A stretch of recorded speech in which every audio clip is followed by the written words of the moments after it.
All right, howdy, howdy. Ooh, there's me. There we go. What's up? Wow, what a beautiful morning, isn't it? Um, I'm just looking on Twitter. I'm looking at what's trending right now. There's a lot of shit trending. Huh.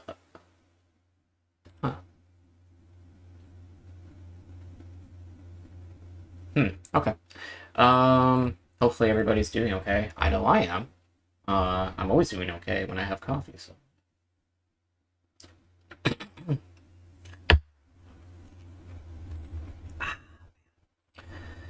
My dog is right there. Yeah. He's Jay chilling with me. Oh boy. Yeah, so everything's going good right now. I recently got Diablo 4, and I've been smashing that a little bit recently, so that's good. That's a fun game. Um, I'll probably even play today.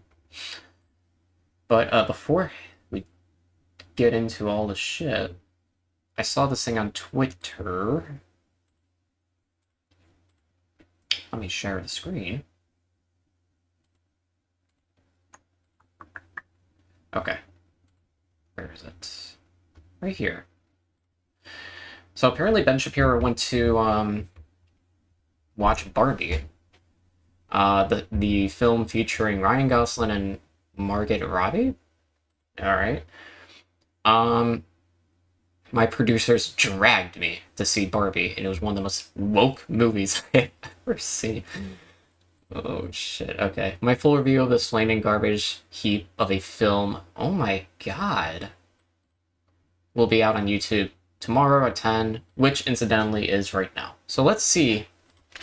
Ben Shapiro. Is that shit released? Oh yes it is. For 43 minutes he does a review. Alright man. I'm ready. I haven't seen the film. Spoilers ahead. I hope this is like genuine commentary and not just like a bunch of like I don't know. I don't know why. I don't know actually what to expect, so I don't really care that much. All right, let's just see what's going on. Let me first see if the audio is Gucci, which it probably will be. Hold on. Come on, come on.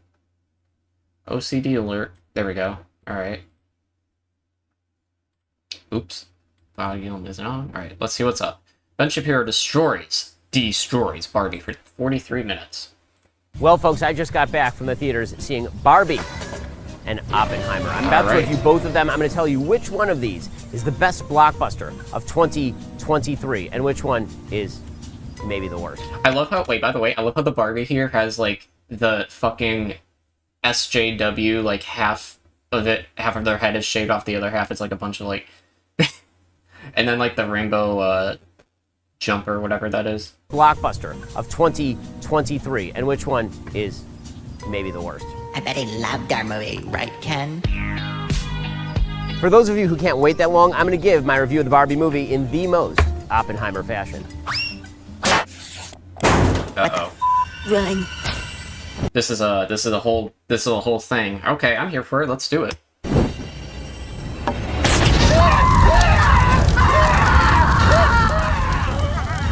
Well, that's a bit graphic.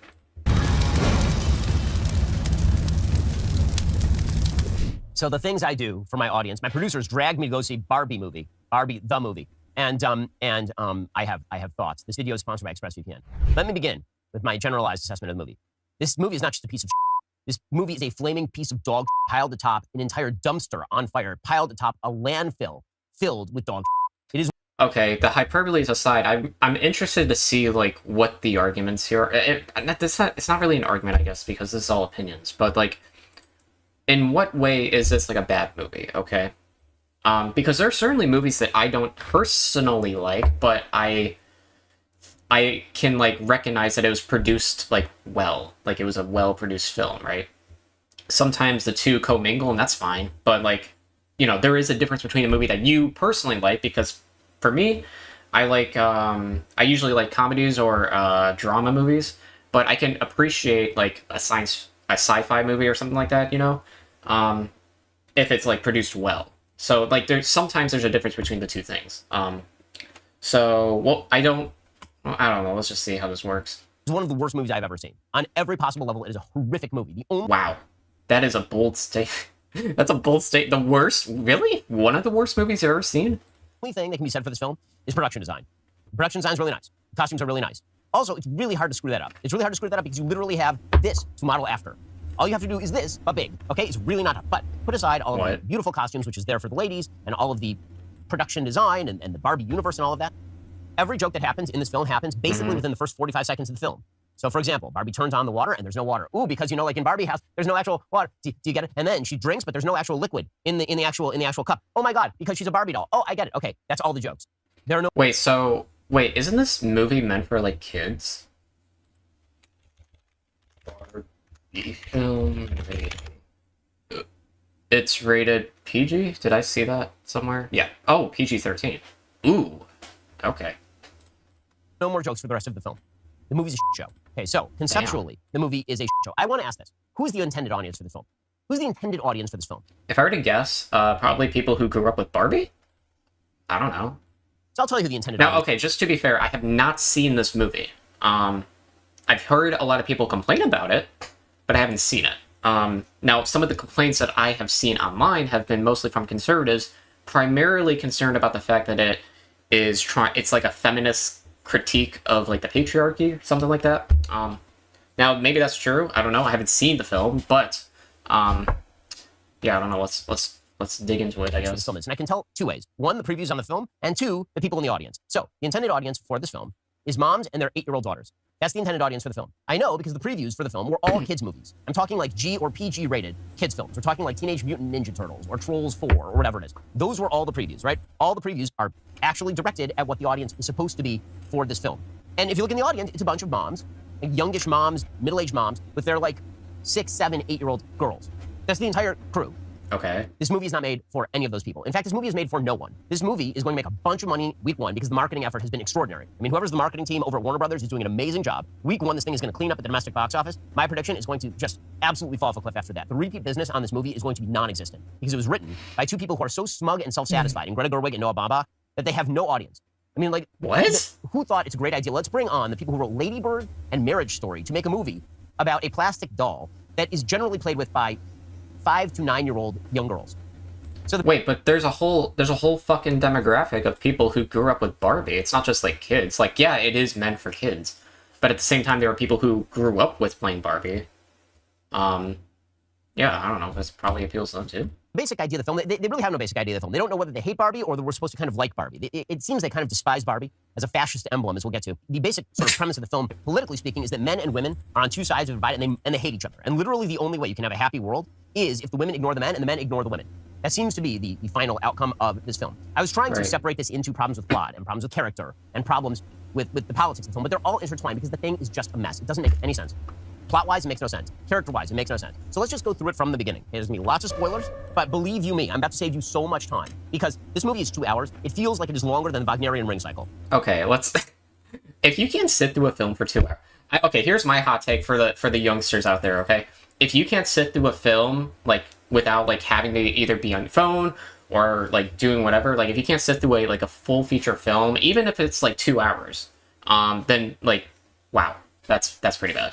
Attention span. It does not end. Every scene is at least 2 minutes too long. Every single scene, every beat is 2 minutes too long. It is a bad film. What? Put aside the politics. Like, really. I was Wait, what politics? Okay. I don't know if he's loading that into his critique of the film or if that's, like, a genuine, like, motif that the film employs. There with a bunch of my producers. I'm a little bit more political than my producers. My producers were watching this, that makes sense. putting the politics aside. It is a bad movie. So why is it getting 91% on Rotten Tomatoes? Because the way that it works for the reviewers is if you have the right politics, and those politics are sufficiently slyly inserted, then it will get a 91% on Rotten Tomatoes, even if the thing is just dreck. Didn't American Sniper, which was, like, a kind of conservative film, wasn't that, like, pretty well renowned on Rotten Tomatoes? And I mean, boy, is this dreck. This is a Death Star. So there goes his theory. It is like, that's no moon. That's a dreck station. that this movie. Okay, so let's jump into it. I have like pages and pages of notes on this horrific piece of. Wait, okay, let's take a minute to. Let's just figure this out, okay? Ben Shapiro, so irate over the movie, has dedicated an entire 43-minute video towards destroying it, and has written down pages upon pages of notes documenting his, like, disdain for the movie itself. I know he's like a public figure and he like produces content. This seems excessive to me. I don't know. I don't think that this is worth the time and headache. If he really hates this movie as much as he does, then why would he dedicate so much time to it? I don't know. I mean, my goodness. Okay, so let's start right at the beginning. I would just stop giving a shit after you know what this movie is going to be, and it's going to be a very cynical take on what Barbie is, which is so weird. I don't know why Mattel would turn over its IP to filmmakers who clearly hate the IP. It's as though you were going to make Toy Story, except that toys are all evil. They're all bad, and you're supposed to hate them, and you should burn them. Because that's kind of the message of the film. Toy Story, except that toys are all evil. They're all bad, and you're supposed to hate them, and you should burn them. Because that's kind of the message of the film, is that the Barbies are bad for the world. Okay, so it begins by trying to uphold the original vision of Barbie. What was the original magical vision of Barbie? We have Helen Mirren here to tell us, in the form of a narrator apparently played by Ruth Bader Ginsburg, who's speaking from heaven. And we get a 2001 A Space Odyssey flashback. That's kind of funny, actually.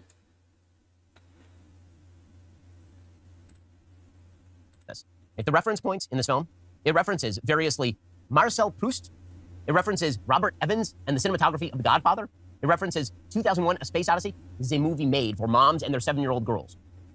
Well, folks, wasting 2 hours of my precious time, 2 hours I will never get back. 2 hours on my deathbed, I will wish that I had not spent that time doing it. No way. I'm viscerally angry. But I'm going to talk to you about something that makes me much happier, and that is our trusted privacy partner and premier sponsor of the show, Express. Oh my god, it's always the same shit. Okay, sorry. It's always fucking VPNs, man. And it's like we're 5 minutes into the fucking video, too. Your mother. Because your mother actually hates you and doesn't like being a mom, you see. So whoa! My mommy likes me. So if you ask your mom, she wants to play at not being a mom sometimes. Okay, so the basic premise is Barbie is supposed to be the independent woman who liberates all womanhood, but she fails. And she fails for 2 reasons. 1, she's actually a tool of the patriarchal capitalist system. And 2, the real world has rejected the message of Barbie, which is that women should run everything. Okay, so this is all not implicit. This is explicitly said. At the beginning, the monologue, you have Helen Mirren saying, because Barbie can be anything, women can be anything. At least that's what the Barbies think. See, in the real world, women can't be anything. That's one of the messages of the film. I highly doubt that. It is usually the case among conservatives who misrepresent what feminism is designed to do, or what their like goals are as a movement. And this is one of those straw mans, so yeah. In the real world, men run pretty much everything. Well, that's kind of true, isn't it? I mean, in positions of authority, there are more men than women, right? And historically, that has been the case. Which is weird. Who greenlit this piece of shit? Wait, he's mad. Wait, hold on. He's mad about like a fact of reality? I'm pretty sure even conservatives will bite the bullet on that. The fact that like historically men have been in positions of authority, and usually the argument that is supplemented by conservatives is like, yeah, well, that's justified because men are more logical and more capable of leading a nation and being in these positions of authority relative to women. So I think that they usually bite that bullet and just say, fuck it. I mean, Greta Gerwig is a lady. She's making a good living off of this. Margot Robbie is playing the lead. In fact, the entire cast, aside from basically Ryan Gosling, is women. So it seems like women are doing okay. Wait, you can't judge Wait, hold on. You can't judge how well women as a whole are doing in society based upon the representation of women in a single movie. But, again, put aside the meta logic of it. I'm going to go through like a lot of beats here. So it starts off with the idea that mommy dolls are bad and insufficient. But then they criticize Mattel for discontinuing a mommy doll named Midge. Right? Midge is the pregnant doll and it was discontinued. They're like, that's bad. But hold on, you just said that dolls about motherhood are bad, but then this one, don't look for any sort of logical coherence. There's a Citizens United reference. They say all of the members of the Barbie Supreme Court are women. And then they are speaking out. Man, they've done a lot of shit in this movie to trigger a conservative. Like, it's pretty impressive. Citizens United. That corporations are not people. It's literally a Citizens United reference. Who is the audience for this? Who is the 7-year-old girl who's like, yes, I do have a very informed perspective on the Citizens United decision. And then they say that logic and feeling at the same time, it doesn't diminish us. It proves that we are more than, right? It's all propagandistic. And That's then not it sets up the propaganda. dichotomy. The dichotomy is that men and women are in complete and utter contradistinction in terms of their roles. So women only exist if they are completely free of men, and men only exist if they are completely free of women. And the problem for Ken, the problem is set up for Ken, is that Ken is dependent on Barbie, right? Because Ken is kind of secondary. And we also set up at the very beginning that Barbie doesn't like Ken. She finds Ken annoying. She finds Ken ridiculous. which again is sort of against the concept of Ken and Barbie. But the basic idea is that Barbie is an independent woman and Ken is completely superfluous. We then go to the... It sounds like this is just a creative spin on the dynamic between Barbie and Ken to make a broader message about society holistically. Now, you can disagree with the message about that they're like the criticism or the commentary regarding, you know, society broadly, if that is what was intended by the directors and producers. But I mean, that's just like a storytelling like device, right?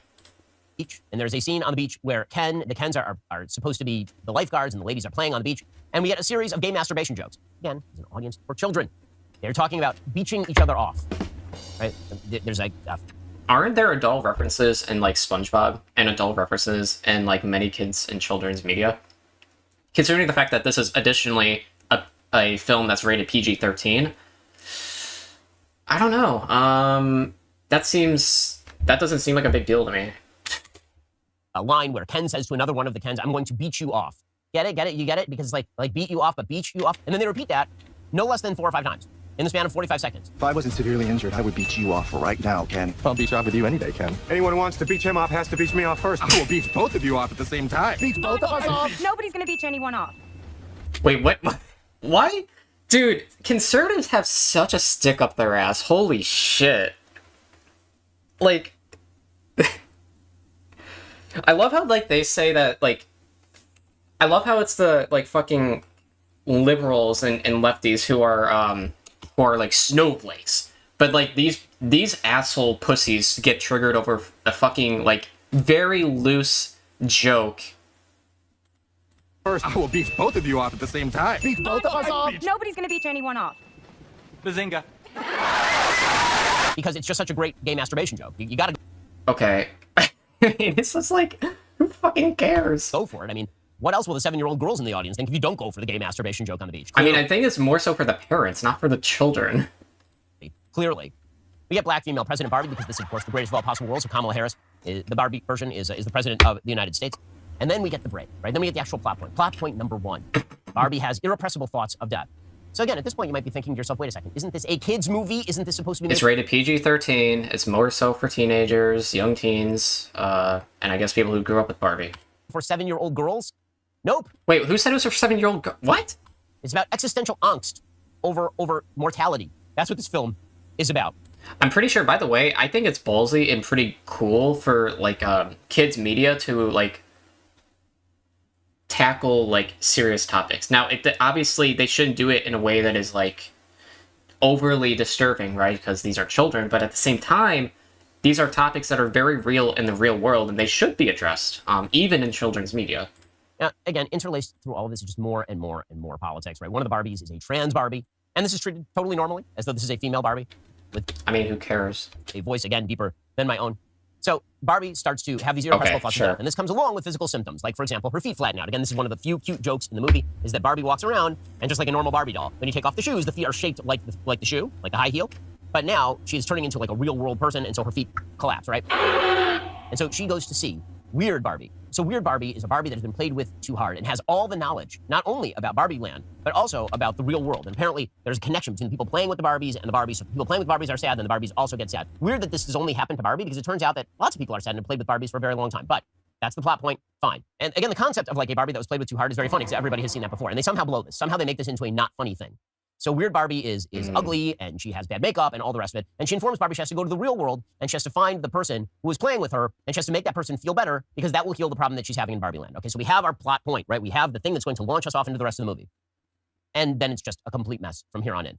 At least to this point, it's kind of dumb but coherent. From here on in, it makes no sense at all. Again, Kate McKinnon sets up the dichotomy that pretty much the makers of the film hate Barbie by suggesting that you can live in Fantasyland with Barbie and you can take the Barbie shoe, or you can take Birkenstocks, right? You can become like a Portland lesbian and you can learn about reality. I don't think that was the intended message. That's going to be the choice that you have to make, but not before she makes a joke about Ken and wanting to see the nude blob he is packing under those pants. That's somebody said that? Perfect for 8-year-old girls, ladies. Mothers, just be warned. Ken and... He's gotta stop with this shit. It's actually getting annoying. Like, the whole, like, idea, like, this is, like, this is an inappropriate film for children. First off, again, it's rated PG-13. But second off, there are mature and sometimes subtle jokes, adult jokes made in children's media, like, all the time. This is not, like, a new thing. and Barbie head off to the real world to try to find the person who's playing with Barbie. AG1 is foundational nutrition, science-driven vitamins now and we're cooking. minerals, pre- and probiotic. And immediately upon arriving in the real world, Barbie is hit with an overwhelming tsunami of sexism. Like right away, boom! She walks in, and a bunch of men just leer at her and say, "Give us a smile, blondie," which is something that no one under the age of 70 has said to a woman in the recent past. Give us a... I mean, it's possible, I guess, but I think this is more so, again, a storytelling, like, technique. For example, I mean, like, I don't know, I feel like films and writers, like, do things that are exaggeratory to to convey a message all the time. Smile, blondie? Seriously? We get Barbie. Also, it's a movie. We're not really in the, like, there's some, like, realism that is to be expected, but at the same time, it's just a movie, too. I mean...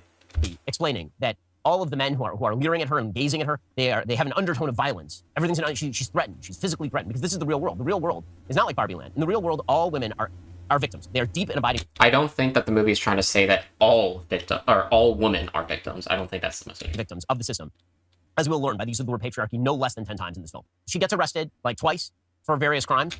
Even the police officers are rabid, raging sexists. The police officers are hitting on Barbie. They're making observations about her appearance. Ken, meanwhile, is getting super happy because Ken, who's been sort of an underling in Barbie Land, now he's realizing he's part of the patriarchy, and the patriarchy is awesome. Ken is loving the patriarchy. Now, you might imagine at this point that the way the film is going to go is that Ken and Barbie are going to have to some sort of agreement about seeing each other as equal human beings. You might imagine that's where it's going. Wrong. That's not where the film is going to go. You might have thought that what you were going to get was Ken gets treated with respect as a person, and Barbie gets treated with respect as a person, and that's a better. Nope, wrong. In the end, not to skip ahead, Barbie Land just gets restored, and the men are still subservient. That's the best. That's the best version of the world. Okay, so Ken is walking Base. around, and he's really enjoying the patriarchy and all of this, and he explains that men rule this world, and he goes to Mattel, and all the members of the board are men. By the way, I'd like to see a corporate breakdown of the Mattel Hey, I didn't know Will Ferrell was in this. That's pretty cool. board. I'll bet I can find it. Like the CEO of Mattel for 30 years was a woman, so there's that. They pretend that like Mattel is all run by men. So I just now I want to know who's on the board. Okay, CEO is He's looking chairman. it up. CEO is a dude. The board includes 1, 2, 3, 4, 5. It includes 5 women. So it's Out of how many, though? 6 men and 5 women. Wait, I gotta look this up myself, man. How many people on the board of... Board of directors. Let's see here. Okay, 1, 2, 3,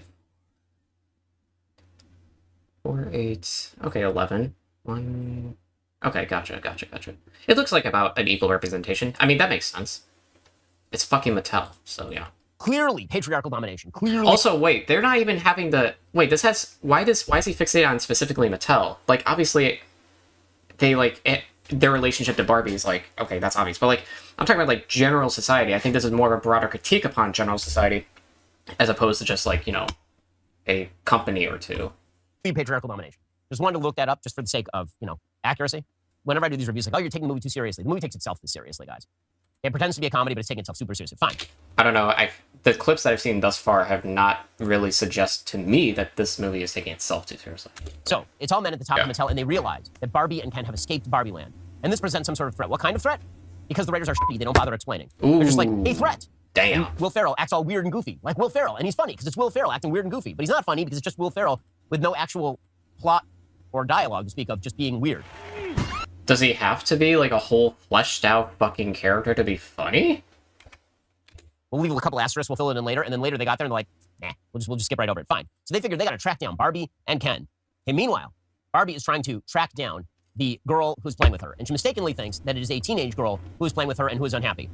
And at this point, she receives a lecture from the teenage girl about how Barbie has ruined the world and actually is fascist. How Barbie is a sexualized capitalistic emblem. How Barbie has created unattainable feminine ideals. How Barbie is ruining the planet with rampant consumerism. You get like this full lecture right in the middle of the film.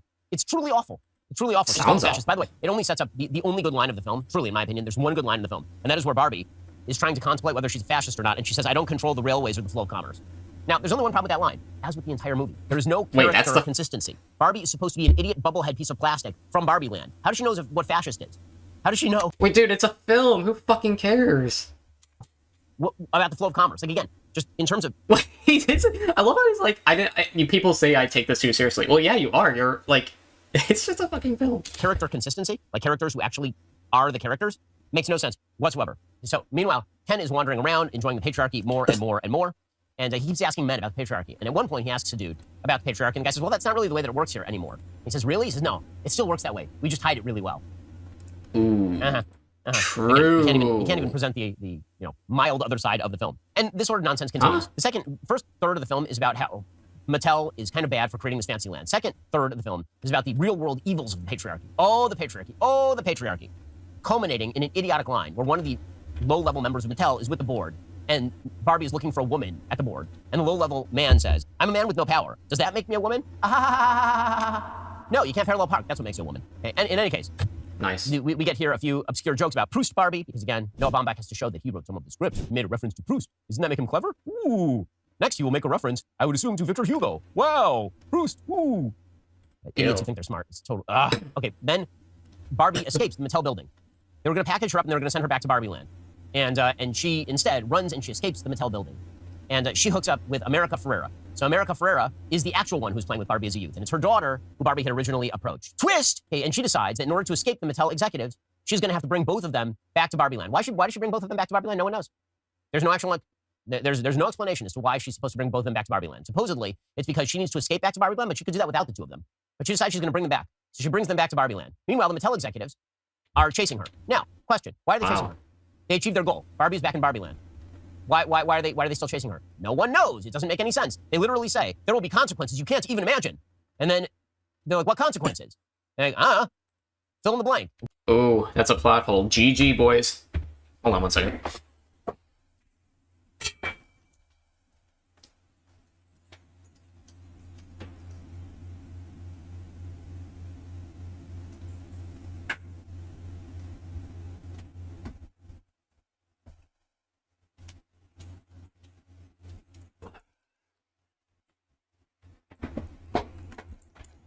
Alright.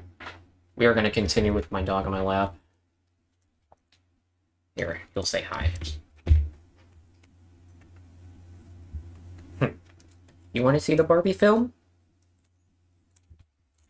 Alright, I'll take you to the movies. Oh shit, hold on. And some dude says something about a podcast with two trees. You're like, that's the laziest shitty writing. God bless him. Okay, anyway. So Ken, in the meantime, He's like already headed, personally offended by this. Futzing around over at Mattel. Ken has already headed back to to Barbie Land, where he has immediately established the patriarchy. So just to point out here, the point of the film is that the matriarchy is amazing. Wait, hold on. Based upon what evidence, bucko? Amazing at everything. Ken walks in, and within 2 seconds, he has taken over all of Barbie Land, and he has turned it into the Kendom. Within 2 seconds. So apparently the women are so unbelievably competent and brilliant and great at everything over in Barbie Land that an idiot man walks in and takes over the whole place inside of 2 seconds. Fine. So he takes... No.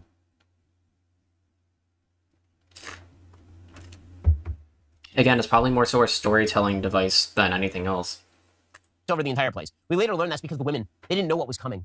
We later learned they didn't have immunity. And the way that they get immunity is by learning to hate the men. That's the way that they have to learn to hate men. Okay, so Ken decides he's going to go back and he's going to establish his patriarchal system.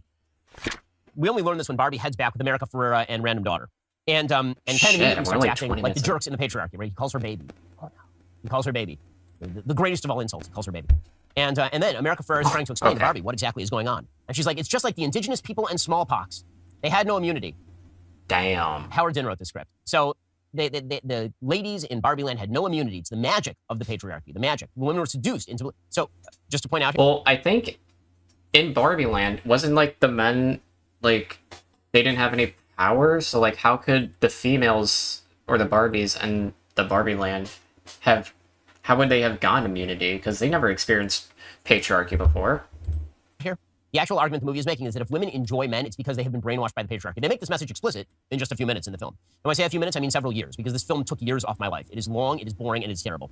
Okay, so the Kens are about to... How is 2 hours long? None of this makes any damn sense. Okay, the Kens are about to have a vote to change the Constitution.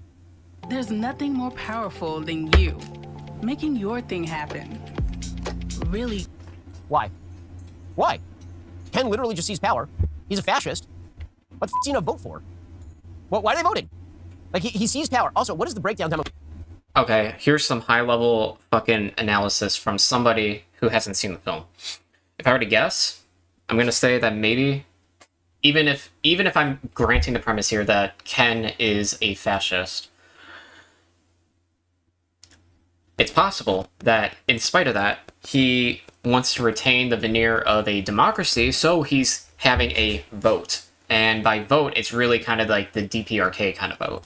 Demographically of the Kens and the Barbies. Are there as many Kens as Barbies? Because why would they hold a vote? The Kens appear to be in a minority in Barbie land. There are a lot more Barbies than Kens. So if that's the case, why even do the democratic vote thing? Why not just seize the power? Because then you wouldn't have the rest of the dumb plot of this stupid film. So they decide they're going to hold the vote. And not only are they going to hold the vote, they're going to be very fair about it. They're going to hold it in 48 hours. They're going to hold it in a couple of days. To make sure that the Barbies have time to actually form a counterplan. Why would they do that? No reason. Asterisk, asterisk, we'll fill it in later. Okay, so they decide they're going to hold there's no way it's for no reason. Absolutely no way. Dumbass vote. And the Barbies learn about this, and Barbie is very depressed because Barbie realizes that all the other Barbies have been taken in by the patriarchy, and this is extremely bad. Now, here's one place where you have a serious continuity error of the film. So, Margot Robbie, who plays Barbie at the beginning, half the time she plays Barbie is kind of stiff like it all, and half the time she plays Barbie is just kind of normal. And so now she plays it super stiff like it all. She sits down, in kind of 90-degree position like a Barbie would, and she keels over in the 90-degree position. And it would be funny, except she hasn't been doing it the whole film. Again, the level of inconsistency and bad filmmaking here is just off the charts. They needed somebody to actually sit down with them and be an adult in the room, and no one was there. So, at this point, why is he so America mad? Ferrera and daughter It's decide just they've a given up on movie. Barbie because Barbie won't fight for herself. And so they take off. And Michael Cera, for no reason, is in this film. And he's in the back of the car, and we don't know why. Yeah, I'm confused about that. And he serves no purpose other than to have a random fight scene. And also so that they can make a Trump building the wall reference. Right? Apparently, the Kens are going to build a wall to keep people from getting in or getting out. Now, here's the weird part. No one has ever entered or exited Barbie Land before. Why are you building a wall? What is the necessity for a wall? No one explain.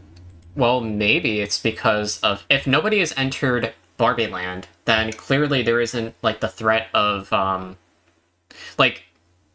there can't possibly be xenophobia if nobody's entered Barbie Land, right? So if that were the case, then the reference to the wall could be a metaphor for the fact that the immigrants coming over the border to the United States from Mexico, they aren't really like a threat. There's no threat if there's no immigrants or people who have come into Barbie Land because there's no threat. Or there is no one coming over, so there is no threat. Therefore, perhaps what is being communicated, like, broadly outside the film could be the fact that the immigrants coming over the border could be not, like, violent or as dangerous as some conservatives make it out to be. I don't know. That's a total spitball. Never seen the film, don't know anything about it, but yeah. It's just a dumb Trump reference so that everybody who is friends with Noah Baumbach and Greta Gerwig can laugh and nod, like the morons they are. Well, what's wrong with baking in political motifs into a film? Even children's media. They do it all. I mean, it happens all the time. It's happened even, back in the 90s. There's always been, like, political motifs in children's media. And so, the daughter and mom, they decide, no, we have to go back and we have to save Barbie Land. They're going to save Barbie Land. And who do they go to? They go to wise, weird, lesbian Barbie. They go back to Kate McKinnon, and they ask her about this. And they bring Barbie with them. And they're going to try to figure out a strategy. How do they stop the Kens from winning the vote? Now, you might say to yourself, wait, aren't the women majority? Do they not have agency, the women? They have no agency, apparently. So apparently the women have no agency, and they are a majority, and yet they have to be deprogrammed. They're going to be deprogrammed by weird Barbie and her crazy cadre of feminist heroes. I don't understand what makes him think that they have no agency. I love you guys. And this is when we start getting into the real. You think it's propagandistic so far? Oh man, wait. Here is where we get into, like, I haven't really gotten the impression that this is propagandistic. I think there's certain motifs, political motifs, baked into the film. That's probably the case, absolutely. But I don't know, like, if it's, like, full-on propaganda, like the way that he's making it out to be. Like the real meat of it. Okay, so we end up with Barbie complaining. She's complaining to weird Barbie. And she says, oh my God, they've brainwashed all the other Barbies. They've brainwashed all the other Barbies. She says, quote, either you're brainwashed or you're weird and ugly. There is no in between. Damn. And weird Barbie says, tell me about it. And this is the perspective of the film. Either you're a third wave feminist kook. Wait, hold on. This quote here. All the other Barbies. She says, quote, either you're brainwashed. I think she might be, like, quoting what somebody on the opposite end would be saying, not what she personally believes, right? She's not, like, saying, she's not speaking from her own perspective. I think she's speaking from the perspective of those who are, like, patriarchs. Brainwashed or you're weird and ugly. There is no in between. Yeah, that's what I would... And weird Barbie says, tell me about it. I would guess. And this is the perspective of the film. Either you're a third wave feminist kook. Whoa. Who hates men, truly hates men, or you're brainwashed. Yeah, I agree. JK, I don't know. Hi, Ken. There's no in between. There's no actual relationship between men and women. There can't be any sort of fulfilling relationship between men and women. Wait, hold on. Wait, now he's like adding a bunch of shit that wasn't said. Like nobody said that you can't have a good relationship with men, like between men and women. That's not even close to what's being communicated here. There are no decent males in the entire film. All the men are garbage. The only man who even appears mildly is America Ferrera's husband. By your own standards, by the way. Who's just kind of a joke. He's there for literally 10 seconds in the film making jokes about how he can't speak Spanish. That's his whole role in the film. Every other man is a piece of shit in the film. Okay, again, that's your own you're judging that, you're making that claim based upon your own standards of what, like, about, like, yeah, I mean, like, I mean, like, Ben Shapiro is known to be a partisan, so, like, at the same time, he's loading a bunch of shit onto the film that doesn't actually exist. Everyone. And so, this is the perspective of the film when you come right down to it. Either you are brainwashed, or you are weird and ugly. Again, I think they're speaking from the opposite perspective. They're not saying that. They're saying that that is what is usually, you know, like, the paradigm that's taken place. And Barbie's like, yeah, that's what Barbie says. I mean, the only decent male is Alan, who apparently wants to wear pink and probably is supposed to be gay. I mean, I think it's supposed to be pretty clear from the film, although really the take of the film is that all the Kens are gay. That's really the take of the film, is that it's all homoerotic. Wait. Based upon what? Based upon what? Let's beach off. Anyone who wants to beach him up Well, okay, that's pretty funny, though. They could also be bi, though. has to beach me off first. I will beach both of you off at the same time. In any case, the filmmakers are so insecure with even their own script that they then have the narrator jet in to say, Margot Robbie might not be the best person to make this point, right? Because Barbie's saying, I don't feel beautiful anymore. And they're like, Margot Robbie. They literally jet in to say, Margot Robbie might not be the best person to make this point. Then maybe you shouldn't have written the point. Then maybe you shouldn't write it like that. Maybe you should not be a writer. I don't know maybe what he's referring to. No. Okay, this is when we get the full bore thesis of the film. And guess what, guys? The thesis of the film. I thought he wrote... Correct me if I'm wrong, but I'm pretty sure he went over the thesis already, like, multiple times. Made by women, made for women, made starring women, funded by a studio that is largely staffed by men. The take of the film is that it is impossible to be a woman in the modern age. Absolutely impossible. Okay. We get this long speech of America Ferrera talking about how it's so difficult to be a woman. They want us to be this way, but not that way. They want us to be thin, but they don't want us to say that we're thin. They want us... Wait, but that's true. What? I mean, like, it's obviously not true in every single, like, for every single woman, obviously. Generally speaking, though, I think women do experience unique challenges that men don't.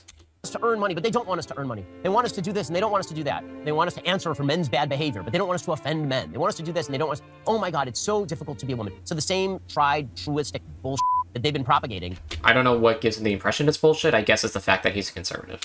In every new wave feminist film for the last 45 years in the United States is now essentially telescoped into this one speech from America Ferrera, including a few cutaway shots of Margot Robbie looking up adoringly at America Ferrera as she explains that it's super hard to be a woman. It's so damn difficult to be a woman. You know why? Because of the patriarchy. Because... So, okay, let's put on our thinking caps for a minute. So I think generally speaking, well, first off, when we...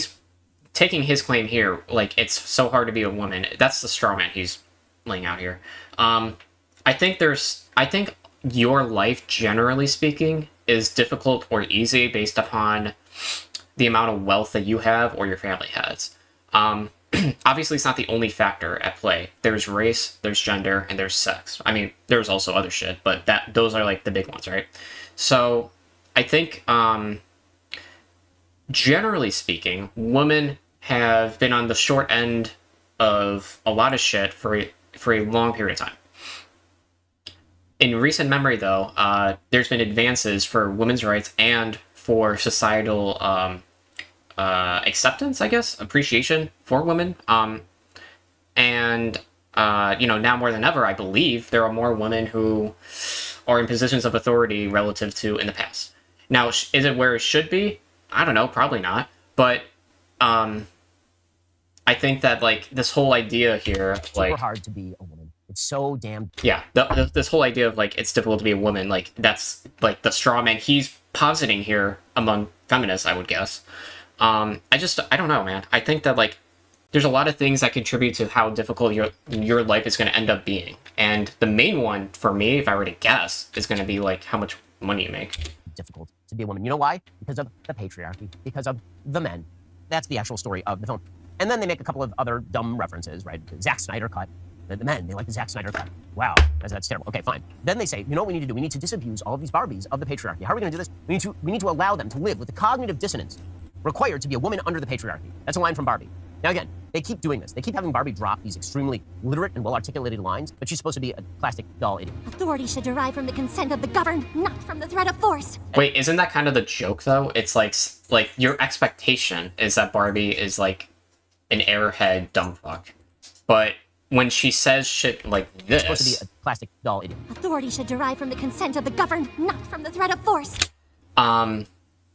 It like bucks against your expectation, which is why you can find it humorous, right? Like, isn't humor, a lot of humor derives off of the, like, what you expect to happen being subverted? It doesn't matter. What is their actual strategy? So they have 48 hours to stop this vote, which shouldn't be happening in the first place because it makes no plot sense. Because the men are fascists and the women are victims. But again, I don't know why he keeps alluding to fascism. Yeah, I don't know. Which is funny, by the way, because, like, I feel like conservatives are always the same people who are, like, bitching about liberals and lefties, like, calling everything fascist and Nazi, which is, to be fair, kind of true. But you can't then employ the same fucking technique here when you don't like something.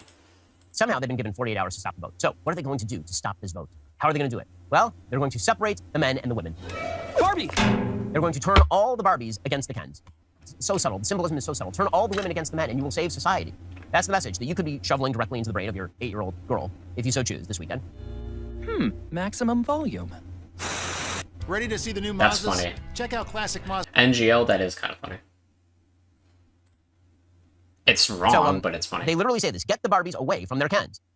How are they going to achieve this? Well, they're going to make the men complacent and then take their power.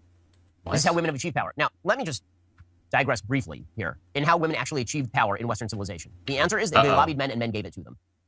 That is the actual answer as to how women achieved power in Western civilization. The amendment to the Constitution that allowed women to vote was passed solely by men because women couldn't vote. It turns out there are a lot of good-hearted men out there who like women and who want women to be able to live lives that they want. It turns out that many of us are husbands and fathers. Many of us have daughters. Many of us love the people we're married to. It turns out that that actually describes a huge number of Western men, that we are not your enemies. And yet the entire premise of the movie is that what actually happened in the feminist movement is that women seized the power away from the men. I'm sorry to break it to you, ladies. It ain't true. It ain't true. He might be correct here. I don't know. I would have to brush up on my history, but that could be true. I don't know. This notion that women vote as a block is not true. Married women vote very much like their husbands, actually. Single women vote more like a block now than they did before. I don't know what relevance this point is to, like, what he's saying. It turns out that people are individuals, and some women vote one way and some men vote another way. But what's that to do with the seizing of power? Again, the idea here is very simplistic. Men versus women. Battle royale. And that's what this literally turns into, a battle royale between the women and the men. But really, it's about getting the men to fight each other. They bring all the Barbies one by one. They distract them. They bring the Barbies in one by one. And they unbrainwash them. How do they unbrainwash them? Well, they tell them truths. Like, That's any funny. power you have must be masked under a giggle. I have a question. I mean, I work with a lot of women. Do they feel like the power that they have has to be masked under a giggle? Was this film written in 1943? I've worked with women, so I'm right. Who wrote this film? Well, we know who wrote this film. A feminist writer who gets paid millions of dollars. What's wrong with that? One of them says, we have to reject men's advances without damaging their ego. Or, theoretically, It's a marketplace of ideas, baby. The free market. If you're a feminist, you should have every right to produce a feminist film. If you are a conservative, you should have every right to produce a conservative film. I mean, you can disagree with that. That's fine, but, like... you could just reject men's advances and damage their ego because what do you care? You have to pretend to be confused about money. Is this a real thing? Like, do women pretend to be confused about money so the men will explain it to them? This is also, it's such class. Again, this is probably a straw man. I highly doubt that this is the message being conveyed through a Barbie film. Trap. And then my very favorite, do you want some pants? Because that's really what this is about, is women really, really want to wear pants. That demonstrates, the power of the patriarchy is that men really don't want women to wear pants, and women really, really want to wear pants. Maybe it has to do with a symbolization. Like, maybe it's supposed to symbolize the fact that historically women have had to dress in a very specific way when they go into work. And sometimes that goes against what they want to wear at work. I mean, if we're just talking about pants, I don't know. I'm assuming he means pants like in the workplace. Your leg warmers. Nice ass cut. And then it's, all the men being victimized, all the Kens being victimized by these various tactics, up to and including Ryan Gosling hitting on a trans woman, meaning a dude who has a voice deeper than Ryan Gosling's, which is an actual scene in the film. I don't know what relevance this is to the broader point. Which is just great. Okay, so then, final step. Finally, the women have been disabused. So now they're going to play the ultimate prank. The ultimate prank is that they are going to turn the men against each other. How are they going to turn the men against each other? They're going to turn the men against each other by switching partners. They're going to get together, and Barbie is going to be with Ken, classic Barbie and classic Ken. They're going to be together, but then they're going to move on to the other Kens, and the Kens are going to start fighting each other. over the ladies because they're going to switch over. Now, not to put too fine a point on this, but this makes no sense at all. Because guess what would happen if a bunch of beautiful women decided to switch to other men simultaneously? You know what the men would do? They would throw a party. Wait, sorry, say that again? Not to put too fine a point over the ladies because they're going to switch over. Now, not to put too fine a point on this, but this makes no sense at all. Because guess what would happen if a bunch of beautiful women decided to switch to other men simultaneously? You know what the men would do? They would throw a party. So they turn the men against each other. Wait, I don't know. Okay, I'm not really sure how to respond to that. We get a 20-minute long segment of the Kens fighting each other using various implements ranging from like small bows and arrows with sticky cups at the end to tennis rackets, and that turns into a musical number. Yeah, it's Barbie Land. Have to do with plot, nothing. Literally nothing. It's just a 15-minute digression because they wanted to insert a crappy musical number with not particularly good dancing. And then what are the women doing during this time? The women are voting. The women are voting. So now we know the Democratic turnout strategy. The Democratic turnout strategy in 2024 is going to be to get all of the Republicans to fight with one another using tennis rackets while they go and they do the voting, apparently. Wait, you really think that's the goal of the movie, is to outline the strategy that Democrats should adopt with respect to voting? So they go and they vote. After they vote, they reestablish Makes no fucking exactly sense. basically how it was. The matriarchy. The matriarchy is reestablished. And Ken... So if I were to accept this premise also, that the movie is trying to make it, like, trying to say patriarchy evil and also matriarchy good, if that is actually the premise, then could it not be possible for the filmmakers to try to illustrate to the audience that, hey, the matriarchy is fucked up, just as much as the patriarchy, because nobody's equal. And they do it by exhibiting how, like, this is, like, done, how a matriarchy / patriarchy can be established, and, like, just say, I don't know, it seems like it could be possible, I haven't seen the film, but it could be possible that, like, this is a broader criticism upon just any archy, I guess, either matri or patriarchy. Yeah, I don't know. Like, there's a difference between showing something and also condoning that same thing. I think movies oftentimes will showcase something as a criticism without explicitly condemning that thing. Who is now really sad because he's lost his power, and all he wanted in the first place was just to be treated decently by Barbie. Is he treated decently at the end by Barbie? Of course he isn't. That would be silly. At the very end, he is told that he needs to learn to live without Barbie. I just don't know who I am without you. You're 10. But it's Barbie and Ken.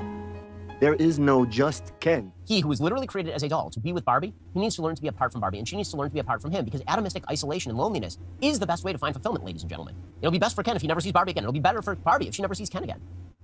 Secular humanism is at its finest. We've reached the apotheosis. What is he talking about? Secular humanism? Based on what? Women don't belong together. They belong very, very much apart. This is all topped off by Issa Rae calling somebody a motherfucker. Again, that's funny. Perfect for your 7-year-old girl who loves Barbie dolls. Cope. It's perfect for her. And so we learn that men and women are supposed to be separate. They are not supposed to be together. And that maybe the matriarchy will allow the men not to be on the Supreme Court. So, again, it could be possible that the film is actually critiquing the patriarchy as well as the matriarchy. And they're just showcasing how, hey, man, how does it feel to be, like, on the outside looking in? And this is a broader critique trying to make the audience sympathize a little bit more with, like, feminism. If I were to guess, I don't know. I would have to watch the movie, but that could be the case. Court of Barbie Land, but maybe they can get some lower circuit court judgeships. This is what we learned. And we learned one day the Kens might have as much power and influence in Barbie world as women have in the real world. Because, of course, women are again, just absolutely subjugated in the real world. You think? I mean, I will say that now more than ever, women are in more positions of authority. However, there are still some systemic issues that prevail. I think that's the end of the movie. Wrong. This thing has more endings than Lord of the Rings. So, ending number 1 is we find out that Ken is going to live apart from Barbie and he's going to find himself. Oh, shit. Black Lives Matter released their 990 IRS filing. Oh, shit. They collected $80 million. What? Where They collected a lot of money in the wake of George Floyd? is that money? What? Everything looks worse than it was. Oh, I'm Where captivated have you now, seen baby. that money impacted throughout the city? So my producer just sent me a link. It is just shocking to me because of how... Okay, I'm gonna have to put a pin in that. In being Ken. Ugh, the utter joy of self-exploration. Next, we get an ending in which the CEO of Mattel... I'm just impressed that he's been able to drag this shit out for like 48 minutes. That's like the most amazing feat. Who's been completely sidelined. You remember CEO of Mattel? Remember he was supposed to be chasing them into Barbie Land for no apparent reason? So he's now in Barbie Land. We don't know why he's there or what he's there to do, except that we need Will Ferrell in the movie to provide no laughs. He doesn't provide any laughs. So he shows up. His motivation throughout this movie has been completely inconsistent. He started off wanting to put Barbie back in Barbie Land so that they could make money. And then he is told at one point that when Kens have taken over Kendom, they will make just as much money. He's like, no, that cannot be. I'm an ideologue on behalf of women.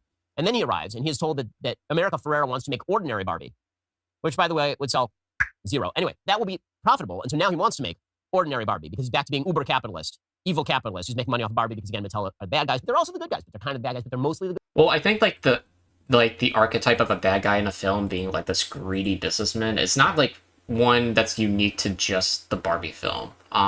We've seen this in other films as well. I don't even think those films are necessarily even like pro or anti-capitalist. It doesn't have to be. You can just, I mean, it is an archetype that exists for a reason. But just because it exists doesn't mean that the people who created the film or produced the film intended it to be a critique against capitalism. But they're a little bad. And so that's ending number 2 at this point. So we have the Barbie Ken ending. We have the CEO of Mattel ending, where he says, we'll make ordinary Barbie, and then girls all over the world will know that ordinariness is fine and okay. Because it's not that girls play with Barbie because they think that she's beautiful and it's aspirational. No, it's bad. Okay, so then we have ending number 3. You think you're done? Wrong. We're now 2 hours deep into this piece of shit. Why is he we so triggered over time, this? and we are going to keep digging. So we have ending number 3. Rhea Perlman shows up to lecture us all about the patriarchy again. You haven't heard it enough. We got to beat this sucker into the ground. We are going to take an axe, the blunt end of the axe, and we're just going to beat this thing to death. We're just going to beat it to death. So Rhea Perlman shows up because Barbie, it turned out, she spent too much time in the real world. That was the patriarchy was terrible. So terrible that she wanted to stop it from happening in Barbie Land. But now she wants to go back there because she actually learned some feelings over in the real world. So she decides that after all, this whole story was just Pinocchio, that she just wants to be a real boy. And in what can only be termed a sort of bait and switch, at the very end of the film, just to please the core audience, which is moms and daughters, they insert a bunch of footage, I kid you not, like home video footage of moms and daughters playing. That's what it is, like people living their lives in female ways. Because Rhea Perlman is going to show Barbie what it's like to be a human, and then Barbie is going to say that she really wants to be a human just like you, just like you. And so they hit you with the nostalgia play. At the very end, the whole movie, which should have been nostalgia and about moms and daughters, instead, the entire movie is not that. The entire movie is instead about how men are evil and terrible. And also Mattel is evil and terrible. And then at the very end, they shove in this little nostalgia play in the hope that they can buy back the audience at the very end of the film. And Barbie decides... I don't think they're trying to hope to buy back anything. ...is that she is going to be a real woman now. Now, when she goes... That's ending number 3. There's still one more. So, when that happens... When she goes into this white area that's supposed to be heaven, because the person who she's fighting, Rhea Perlman, is actually the person who actually created the doll. And we're supposed to be, this was supposed to be a secret. Is that Mattel is run by men, but the big secret all along is that a woman created the doll. News. It's not a secret. She was CEO of the company for 30 years. What makes you think they are trying to hide it? Or, like, what? Is that Mattel was run by men, but the big secret all along is that a woman created the doll. News. It's not a secret. She was CEO of the company for 30 years. I doubt that they were trying to convey it or trying to say it was like a secret, and more so saying like, hey, let's remember that the person who made Barbie was a woman, and isn't that empowering? CEO of Mattel for 30 years, from like 1945 to 1975, until the IRS caught her for tax evasion or something. The big reveal that the patriarchy said that it created Barbie, it didn't. No one thought the patriarchy created Barbie. Again, don't bother with the facts, don't bother with sense, don't bother with chronology. He's so mad about a fact that is possibly incorrect. I mean, that what he's saying could be the case, like what the goal of the film was, but I guess it depends on how you interpret the film. If you don't about it, none of it matters. So, Barbie is now sent back to the real world, and she is now going to experience the apotheosis of what it means to be a human woman. So we've learned early on in the movie, when she goes to the real world, she's catcalled by a bunch of the construction guys, and she says, I don't have a vagina. Right? She, again, amazing line for your 7-year-old girl. She'll love it. So, does she actually say vagina, or does she say, like, cooch or something? Also, even if that is said, again, the film's rated PG-13. Apparently, when she is turned into a real woman, she has now grown a vagina. So, also, saying the word vagina in front of a child is not that big of a deal. So the first thing that she does is she goes to the gynecologist, because, ladies, the apotheosis of your being is not motherhood. We got rid of that at the very beginning. And it's not being a wife or a partner, because women are supposed to be apart from men. It is your vagina. Making shit up, once again, probably. It is that you go to the gynecologist. Ladies, this is what makes you the most human you can be, is that you go to the gynecologist. Wait, what is he talking about? I need more than just like I feel like he's loading about it a bunch of shit that doesn't actually happen. Like he's saying like what it means to be a woman is to go to the gyno. Like, was that really what the film was trying to say? Now, I could point out here that that's really transphobic. That according to the same people who made this movie, now he's oh man, it's like it's a whole web, man. It's like everything branches off everything else. Like first off, he makes up a straw man, then he gets mad about the straw man, and then branching off of that straw man is like, oh, that's actually transphobic, which is interesting because these people are supposedly progressive. Like, it's a whole fucking web of shit. Not all women have vaginas, and not all people with penises are men. I could point that out right here, because wait, say that again. Vaginas. That's really transphobic. That according to the same people who made this movie, not all women have vaginas. That's true. And not all people with penises are men. That's also true. I could point that out right here, because it obviously conflicts with the very ending of the film. But instead, I'm going to go with this one. At the end of all of this, they've boiled down. They have a whole conversation about identity and death and meaning. Right? This whole conversation. What does it boil down to at the very end? What it boils down to at the very end, apparently, is being biologically female is the only thing that matters, and that's it, kind of. Man, conservatives are like operating on a 200 IQ like fucking wavelength that I can't even comprehend. The media analysis here is stunning. I mean, like, shit. I guess that's it, boys. All right. The movie is pretty much that being a biological woman is the only thing that matters. Everything, like, nothing else is communicated through the film or implied. Even by like Ben Shapiro's own admission here, that isn't even like what the film's only about. Like, that might not even be the biggest thing the film is about. I mean, like, if we're just like weighing all the criticisms he has presented here up to this point, it doesn't even feel like that was like the main thing to take away here. Man, okay, wow. That's it. Like, it all just boils down to a lady at the gynecologist. That's female power. Female power is Barbie goes to gynecologist. How can he be this dumb? Genuinely, I want an answer to that question. Even by Ben Shapiro's own critique here of like 30 plus minutes, that wasn't even like the main thing he was bitching about. He was bitching about a lot of things, don't get me wrong, but like that was like part of it, but it wasn't like even the main thing he focused on. Which, I don't know about you ladies, but that seems like that's not like the most feminist message. Again, straw man, once again. Like, it's amazing how many straw men he's built. Like, he has a whole field of straw men, you know, like, all constructed from hate. Like, it's, yeah. The lady parts are the entirety of the lady. So excellent job. And with that, we end the film, and then we have the glossy, credits with cool. A Nicki Minaj song. Nicki Minaj version of I'm a Barbie Girl in a Barbie World. This movie started off as Barbie, and it was Weird Barbie. It was the toy that was handed off to Noah Baumbach and Greta Gerwig. And he really doesn't like these people. They decided that they were going to turn it inside out. They're going to rip off the hair. They're going to shave it. They're going to make it ugly. I don't even know who these people are. Like, I know, like, they're like the makers of the film. And then they're going to throw it out in the public. Now, those of us who are on the right, we look at the politics of this movie, we're like, man, so it sounds like a double sandwich. It doesn't sound like a Big Mac. It sounds like a double Big Mac. Right? It sounds like the plot is crap, and the characters are crap, and the humor is crap, and then on top of that, the politics are crap. But you're missing the point. There's a reason this film has 91% on Rotten Tomatoes, and the reason is... Oh boy, what's he gonna say? He's gonna say, the people on Rotten Tomatoes and the critics are actually all Hollywood elites, and they're all like infiltrated by progressives and woke, people with blue hair and Jewish people as well. So I wonder, I could be totally off. Let's see what he says, but that's my guess. Something along those lines. If you are on the left, you can make one of the world's most boring, crappy comedies. You can waste an extraordinary amount of money and talent. You can waste some of the great IP ever created. But as long as you slather it in a bunch of warmed-over glorious Steinem nonsense, the critics will just salivate over you. They'll pretend that this is an actual good movie. All right, so I'm kind of wrong, but all right, whatever. Yeah, I don't know. I disagree. I think like there's a lot of movies. There are some movies. Okay, American Sniper is one. I would have to think about it a little bit more, but that's one example where I think like it's not like an overly progressive film. Okay, but it still received pretty good ratings, and I enjoyed the film too myself.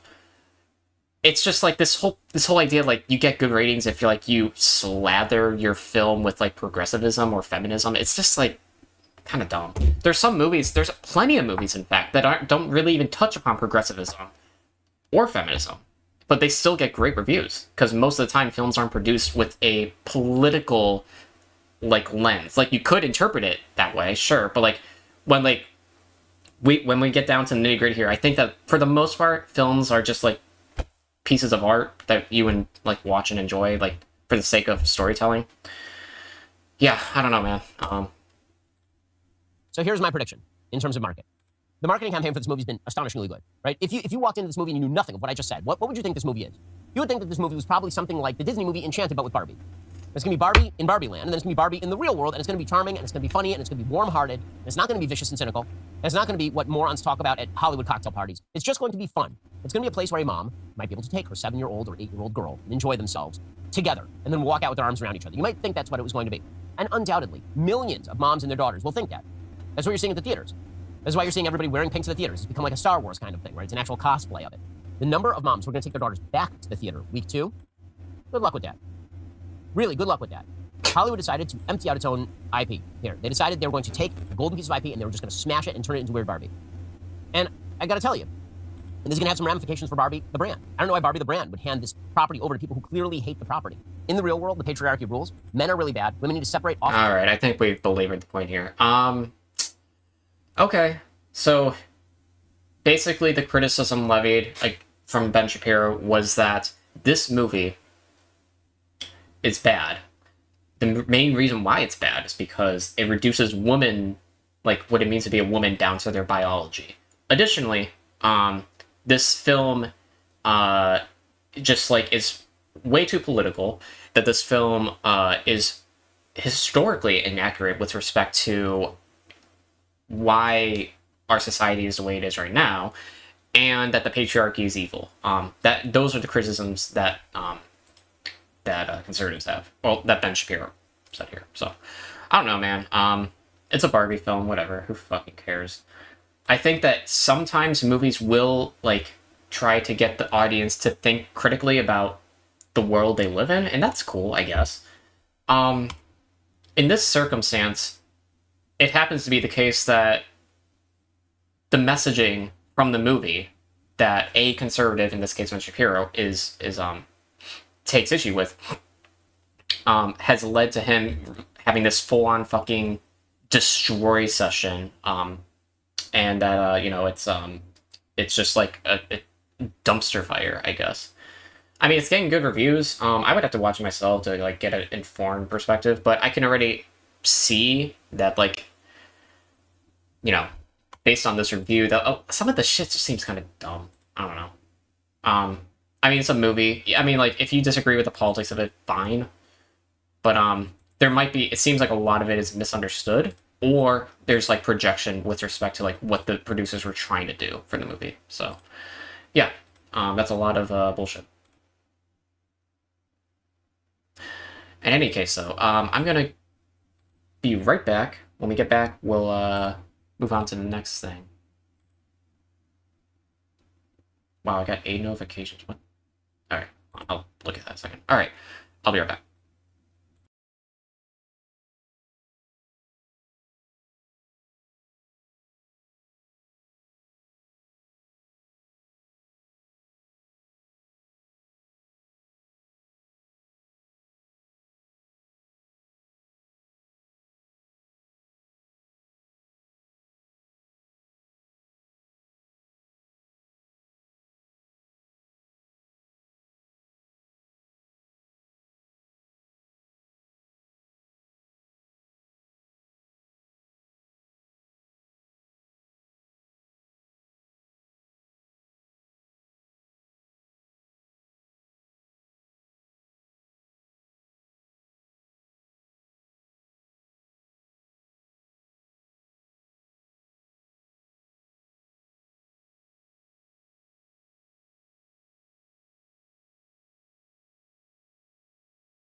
Alright. I dropped my headphones, and that wasn't good. But, alright. Let's see here. I'm blowing up, baby! What's going on?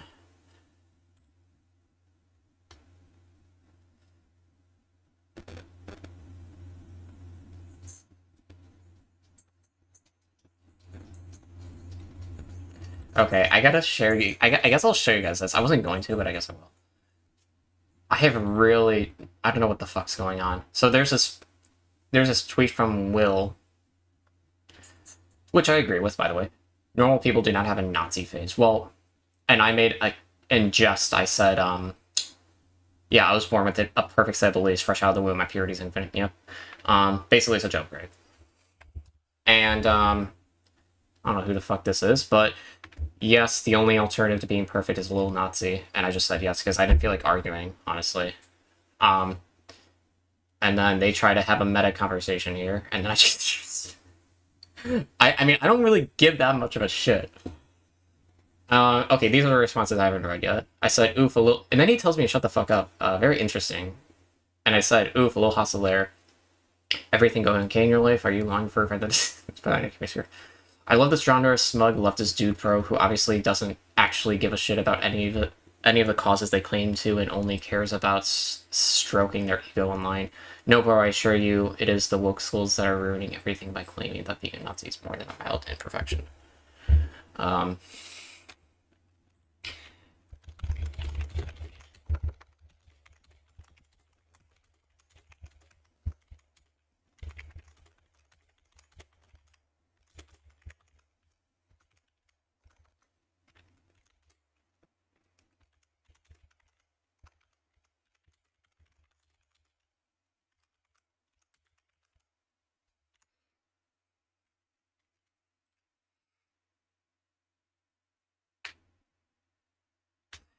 Alright, that, I guess that leads me into my next thing here.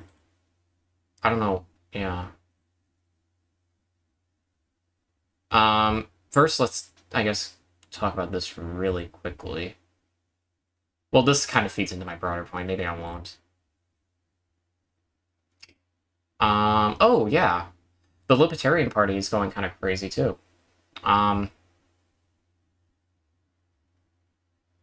Boy, oh boy, there is shit to talk about, huh? You know what, I'm going a little too far back.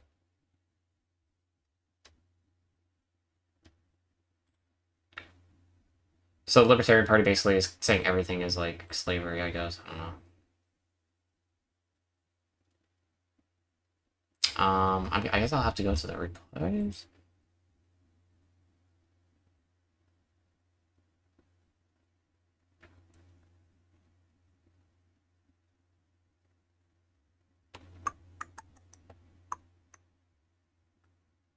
There's so much shit going on. It's kind of bad.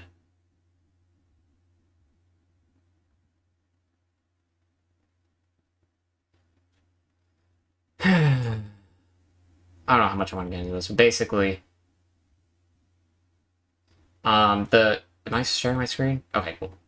Basically, the Libertarian Party, quote, retweeted a black congresswoman, or she's a congresswoman, right? Or is she running? She lost, I think. Well, whatever. A black, whatever, politics person, saying that picking crops should be free, which is pretty insensitive and bad optics, if you ask me, but it is obviously intended to be inflammatory to kind of... this is kind of like a Vosh and the child pornography, like, comparison, it feels like.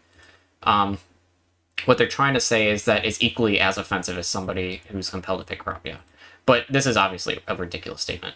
They're the same moral statement, and we should react to them with identical moral abhorrence. This is ridiculous. So anyway, yeah, that's what's going on with that.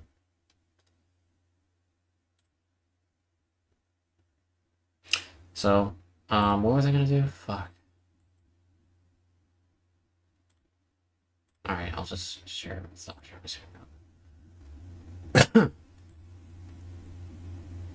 Alright, let's see what's going on here. So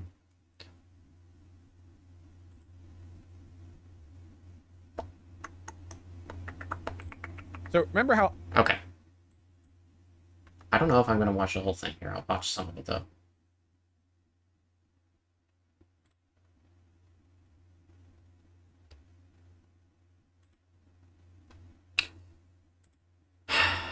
Okay. So recently the left has been pretty mad about Anna Kasparian. There's been a couple of things that have been leading up to this point. The first thing that I can remember is her comments about, like, violent crime. I think that ruffled some feathers. It was either violent crime or homelessness, or both. I don't exactly remember the, deals. But, and then it got into the whole birthing person discourse, which was basically her saying that she doesn't like being referred to as a birthing person. And there were people, there were specifically lefties online who said that she was being, like, hysterical, and that she was like, that is more inclusive language for people who are maybe transgender. But for her, her reaction, honestly, when it was coming out, like when all that shit was coming out, I was kind of like, I mean, like, I could kind of see where she's coming from. Like, she, like, I think, like, for a long period of time, women have been, like, reduced down to their body parts, and being referred to as a birthing person could just reignite some of that, like, ickiness, I guess you could say.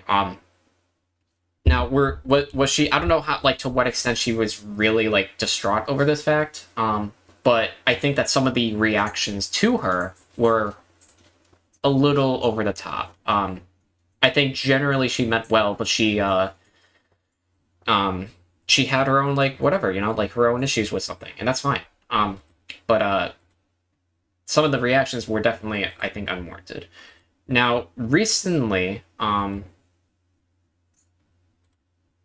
she did something here. Well, we'll just go into the video. So I guess let's just, so Vosh is a well-known or popular lefty tuber. Somebody who I personally have watched for a very long time, and who I've actually appreciated the content. I've started to move away a little bit from his content, primarily because I think that his ideology is a little more radical, and also I think there's some disagreements that have been evolving over the course of a period of time. But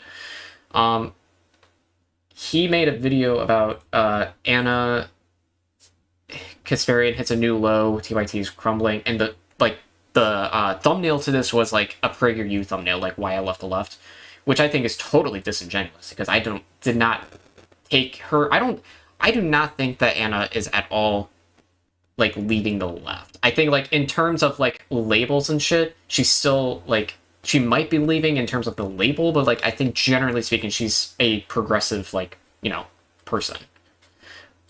With that said, let's just, I guess let's just dig into it. Alright, what's up?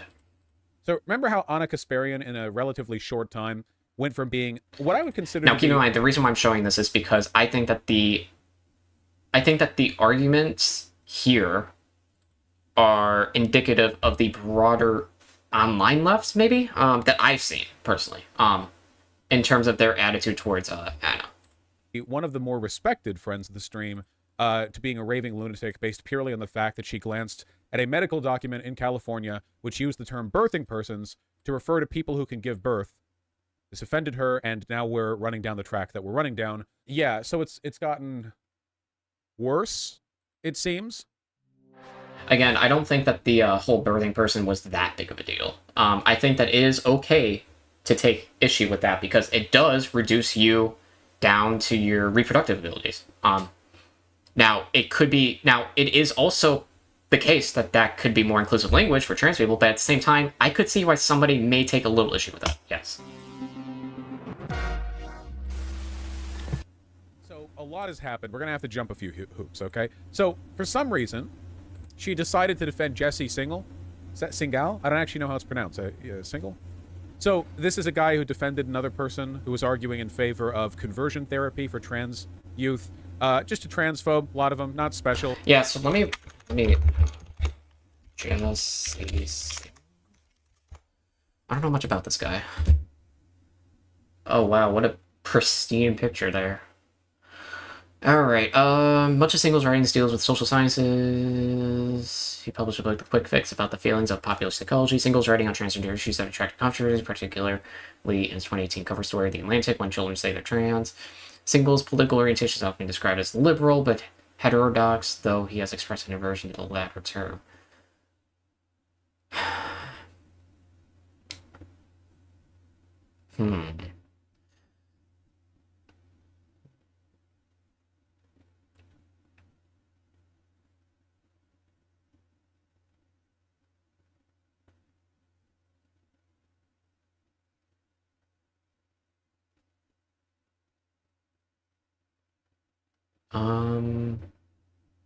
Okay, I'm just reading here. I don't know enough about this man to make an honest assessment. Okay, that's fine. We don't have to get bogged down on that. Anna Kasparian defending the guy who defended that person. Jesse, small brain. Anna, in this case, right here, small brain. Jesse Single, not a transphobe at all. They just want to suppress anything that questions the safety of puberty blockers / cross-sex hormones for minors. So what you can... Okay, so I don't think... Okay, here, let's think about this for a second. So I think that, now, on principle, I don't think there's an issue with having a conversation with respect to what is and isn't safe for minors. This includes as well, like, hormone replacement therapy and puberty blockers. That said, the overwhelming data that I have seen has suggested that puberty blockers and hormones are not harmful to people below the age of 18, especially puberty blockers. So that is worth keeping in mind. However, on principle, having a discussion isn't a big deal. See here is like an echo of all the disingenuous bullshit conservative talking points on the issue. Like, so we're loading a bunch of shit on here that I feel is unwarranted. So because Devosh, he sees this statement here and he thinks that she's parroting the same like dog whistle that would occur among a different, like if you substitute Anna Kasparian's name with somebody else, like anybody else really who that he may not have like a familiarity with, he would probably see this and probably think that they are like just parroting conservative talking points. That isn't always the case, though. There could be somebody who has honest reservations about the issue, but broadly supports trans people.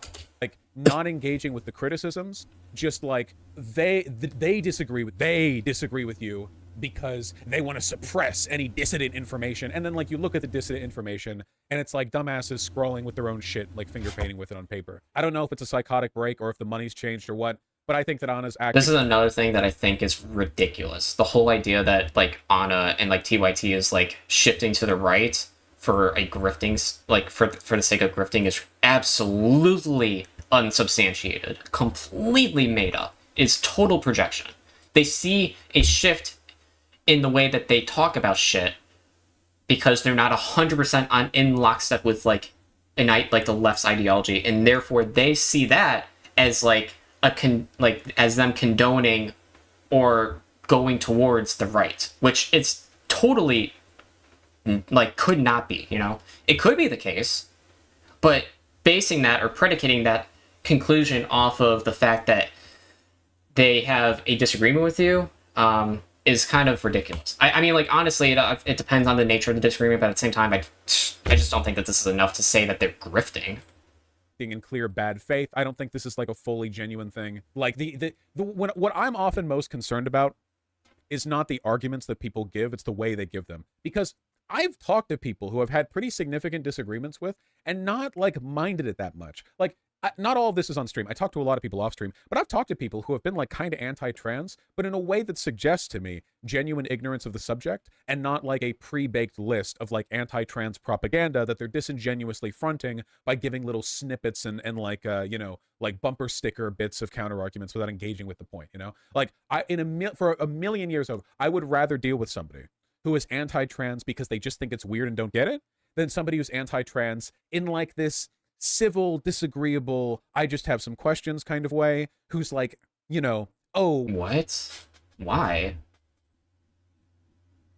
I don't understand what the difference between these two things are. I mean, I understand the difference intrinsically, but I just don't get why it matters. well, they don't really disagree with Jesse. They're just trying to silence him. You know what I mean? It's that fake, grifty, disingenuous bullshit that I really, really hate. Again, you can't really derive you can't derive if somebody is disingenuous based upon this one tweet. Shauna is doing here, like, completely and unreservedly. It's not good. Oh, yeah. She argued with Juniper for a while, which is fun. Mostly just Juniper saying "fuck you," which is also fun. They were talking about barricading a speaker. This was I remember the speaker who got barricaded. They were also a piece of shit. So this spiraled out of control. Who's this Juniper person anyway? High tier shitposter.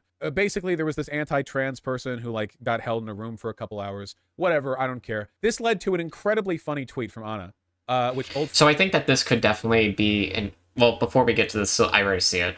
But like this whole barricading thing, yeah, I think like if you're part of the trans movement, right? You're an activist and you condone or participated in the barricading of this anti-trans, legislator. I think that could make your movement look bad, right? Yeah, I mean, it just gives ammunition to like the right. Not that they need it any more than they already have, but I mean, there could definitely be a debate. I don't know. I mean, like, I could definitely see how it could like be harmful to the movement optically, but friend of the stream, Doe, has here screenshotted. Okay. Doe. The civil rights movement did not use the same strategies as the trans movement. They didn't barricade speakers they disagreed with in a classroom for 3 hours. They persuaded through nonviolence and showing America their humanity, which is, I mean, I can't say it better than Doe has here. It said, the sanitized and child-friendly version of history makes liberals into reactionaries. And yeah, pretty much. Yeah. I think that this tweet was communicated improperly. If we're being charitable, I think that what she means to say is that the usage of civil disobedience was a more effective tool in terms of persuading the general public to the side of the civil rights movement versus some of the more, I guess, extreme tactics that the current trans movement has adopted. Yeah. This is a shockingly stupid thing for Anna to say. Anna is a liberal. She's never been a socialist. But this is a degree of, like, blind, liberal, like, institutional, civility faith. Civility? I genuinely don't think that Anna would have been capable of making a statement like this a year ago. I don't think so. It's pretty shockingly bad. On many levels. So we can break it down. So first of all, the civil rights movement enjoyed a lot of success for its generally peaceful tactics, but that's because we're talking about an aggregate of a movement that involved actions of millions of people. There were plenty of instances where people associated with the civil rights movement did stuff like this. I don't know if I want to Here's get an anecdote. In 1969, Samuel L. Jackson, the same one, yes, was expelled from historically black Morehouse College for locking board members in a building for 2 days in protest of the school's curriculum and governance. Included in this group of people who were held hostage was Martin Luther King Jr.'s own father, Martin Luther King Sr. So again, 2 days, Samuel L. Jackson and MLK's dad was in the room. Very funny. Obviously, like, applying a little bit of sense to this, the civil rights movement enjoyed success broadly, as peaceful movements tend to, because peaceful movements are more likely to attract larger amounts of participation. Violent movements don't get moms with children marching. Peaceful movements do, which is why they tend to have higher turnout, which means higher rate of sympathy, and so on. However, MLK was unpopular when he died with white folk, so, popularity isn't everything, for one. Well, in terms of passing legislation, the best way to achieve that goal is to get as many people on your side as possible. There is still a high degree of racism that prevailed in the 1960s in spite of the civil rights movement. Also, I don't know how much of this is an indictment upon the nonviolent approach from the civil rights movement versus a non-violent approach. Could be the case that it was that it wasn't totally. I mean, like, obviously it wasn't totally effective, right? Like just civil disobedience and shit like that.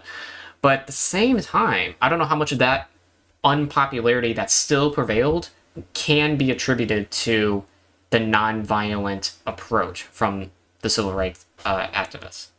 And for two, even if you believe that doing things like what Martin Luther King Jr. did, sorry, not Martin Luther King Jr., what Samuel L. Jackson did is like counterproductive, you have to remember that in broader political... Well, it's not that it's counterproductive, it's that it can be counterproductive. For like, it could lead to the more people becoming disinterested in your movement. It could do the opposite. But the point is that that kind of strategy to employ, I think, and I don't know if Anna would say the same thing, can be risky. So in that respect, I understand. Advocacy movements, there will always be like optically bad things that you can focus on, and the decision to hyperfixate on them is hyperfixating. That's a little bit of exaggeration here. It's not about hyperfixating, because like barricading somebody in is like going to be barricading a legislator is going to make big news, right? So I don't know. Reactionary decision. So, for example, I think that rioting during the Black Lives Matter protest is almost entirely negative for the movement, but it's also an inevitable consequence of millions of people participating in a high-stakes civil rights protest. So the decision to hyperfixate... Yeah, but that's not comparable to this situation where it was a couple of people who were barricading a legislator, right? The riots, rather than like, you know, the broader movement and the broader goal, is a reactionary one, because you're pulling attention away from the valid points and towards inevitable, even if regrettable, outbursts of what you consider to be negative or optically bad attention, which is exactly what Anna Kasparian is doing here, making a bunch of anti-trans arguments, defending Jesse Singal, making arguments... Wait, how does she make an anti-trans argument? Against trans people broadly, and then going, well, look at this one instance of something that I consider to be optically bad. Hyperfixate. MLK again, hyperfixate is totally an exaggeration. Would have never did this. Ignore the fact that, you know, people who followed MLK did this. Really stupid. And then, yes, as people are pointing out, Anna Kasparian, like a coward, deleted this tweet and then retweeted Destiny defending her, which is ever the based, the death knell, the sword of Damocles for being a Destiny agreeing with you, hanging over her. It finally fell. But I guess this is what happens when your brain shuts off and you have come to there's no critical thinking at this point. It's not Vosh doesn't seem like Vosh read Destiny's statement more so than he did see that Anna Kasparian retweeted Destiny saying that Anna was 100% right, and then proceeded to probably, in all likelihood, not read the rest of the statement. Now, I could be wrong, sure, but, like, I don't know, man. I would kind of clarify why he's wrong here, because it seems like what he's saying here is correct. She took the cowardly choice, which was to delete and then retweet. Also, I don't know why that makes her cowardly. If somebody's posting a controversial... If somebody posts something, and they get a lot of negative replies, to the point where it's overwhelming, then it's not really unreasonable for them to, like, delete it. Because, like, I understand she's a public figure, but, like, human brains aren't, like, programmed to take on that amount of hate. Like, you can mute notifications or whatever, but, like, man, it's, yeah, I don't know. I can kind of understand it, like, on a human level. If you're going to retweet someone agreeing with you, why'd you delete? It's because you were getting ratioed. Come on, pathetic. Well, maybe that's true, but at the same time, it could also be true that it wasn't just ratios, she was getting harassed. Jesus Christ. I'm actually more offended. And it wasn't even worth the headache. Anything else. Just, it's another thing that speaks to me of grifting, you know? Or like... Oh my fucking... Okay, this is like the biggest criticism I have here. The idea that she's grifting. Like, there's just no fucking evidence at this point. It's a vibes check, really. He sees that she is disagreeing with the lefties online, and that she's saying stuff that he disagrees with, and over the course of a couple disagreements, he takes that as, like, a shift to the right or a grift. At least insincerity. The idea of, like, you know, what? like you have a position. I mean, maybe... Also, by the way, come on, man. Like, people over the course of period, like, people change all the time, right?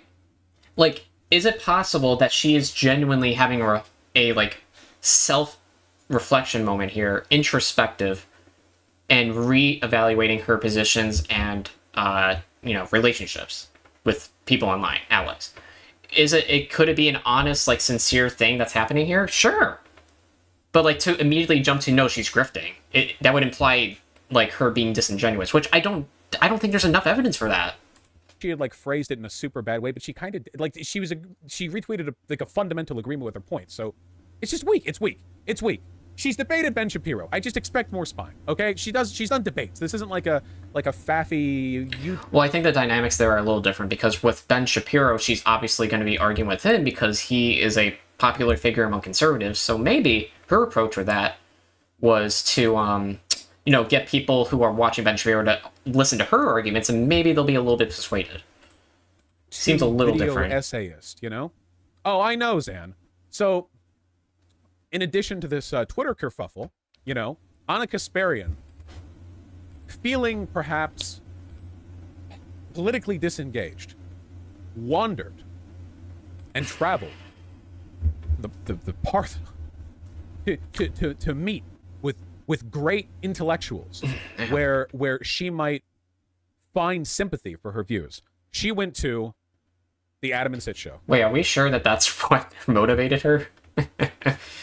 I mean, it could be, I guess. But... Hi, Sam. That I was wrong about the Daily Wire thing. Now, I make predictions on the show. Now, I'm not gonna lie, I don't really know who these people are. I'm assuming they're like conservatives or something, but all the time, and I've never been wrong before. So, people, I've been making jokes about you might end up at the Daily Wire. That's not true. No. It's funny because I'm going through something very real. Nah, these guys are obsessed with me. Oh no, these guys are insane and they're obsessed with me. Yes, my biggest positive memory of these guys is wow, Bosch poisoning the well much. Jeez. Them spending an 8-hour stream talking about me, not having me on during the stream, then inviting me on the nanosecond I ended my stream. Also, I met Adam Friended in person once. That one time I did the in real life meetup with Destiny and Modern Day Debate, and all Adam Friended to do was uncomfortably stare at me while I did setup with Modern Day Debate James. Like I didn't know he was going to be there, and I entered the warehouse room, and he was there, and I said hi, and he was like, "Hey," and that was it. Oh. And then I just talked Modern Day Debate. How old is he? 15? Adam Brendan? Believe it or not, he's older than me. So yeah, that's my key memory. I think I remember a couple times PSA Sitch did something vaguely indicative of him having a spine. I think he called out no bullshit for being like a Nazi. Taking TYT with her. What's up, It's Zan? very sincere, and it's uncomfortable, and it has not been an enjoyable process for me. It's been difficult. And so the internet being what it is, all sorts of people from all sorts of political ideas. So based upon the fact that she just said that, leads me to believe that it's definitely possible that that she is having an honest, introspective thing going on with her. She's reevaluating some of the things she has previously held strong convictions for, and that's what we're seeing right now. Now, I don't know if this is going to end up with her being a conservative. That's possible. But right now, I don't think there's enough to go off of to say she's definitely going that way or that she's definitely grifting. Ideologies have theories on what's actually happening with me, right? And the main accusation, both from the left and the right, is that I'm grifting, which is hilarious because literally nothing has changed about my work. And from the right, nobody on the right is accusing her of grifting. I've not seen a single person on the right accuse her of being a grifter. Well, they probably accuse her of being a grifter in the past. I mean, we know that she's grifting because we know... Wait, we don't know that. What? Come on, man. I've seen Anna Kasparian explain why the perspectives that she now holds are wrong very, very competently and Yes, that's correct, Vote Night. This happened before the tweets. Research and evidence to prove that. She knows that she's full of shit. We know she's grifting. No, that's not what grifting means, but... Okay. I'm in the same place. I have the same audience. The audience doesn't like some of what I have to say or some of the new conclusions I've come to. And so I wanted to kind of set the record straight about what I have personally experienced. I don't know what my political labels are at this point, right? Because I feel like I don't really fit anywhere. And that's just full honesty. It's, again, very uncomfortable for me. And I want to say that out of any point... Okay, well, if that's how she feels, then I think that's just part of growing up, though. When you get older, people... there are experiences that you go through in life that lead you to doubt certain things that you previously held strong convictions for.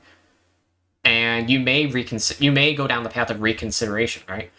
That's not always bad. I guess it depends on what path you're on, if it's an extremist one or whatever. But I don't know. Everybody goes through that kind of phase, right? In my adult life, this is probably the point where I'm the most malleable and open to new information because of what I've experienced over the last... So this is some Dave Rubin stuff, right? No! Oh my god. Okay, wait, hold on. We can't... I don't know why that comparison was just made. With Dave Rubin, he started off by saying well, I'm just going to be open-minded now, and I'm just going to have, shit in the marketplace of ideas, and I'm going to reconsider everything, right? And he ended up going down a classical liberal route, and then ended up going that, to the right. Now, in terms of the frame of reference here, that could be the case for Anna, but at the same time, it could not be. Literally, because Dave Rubin also came from TYT.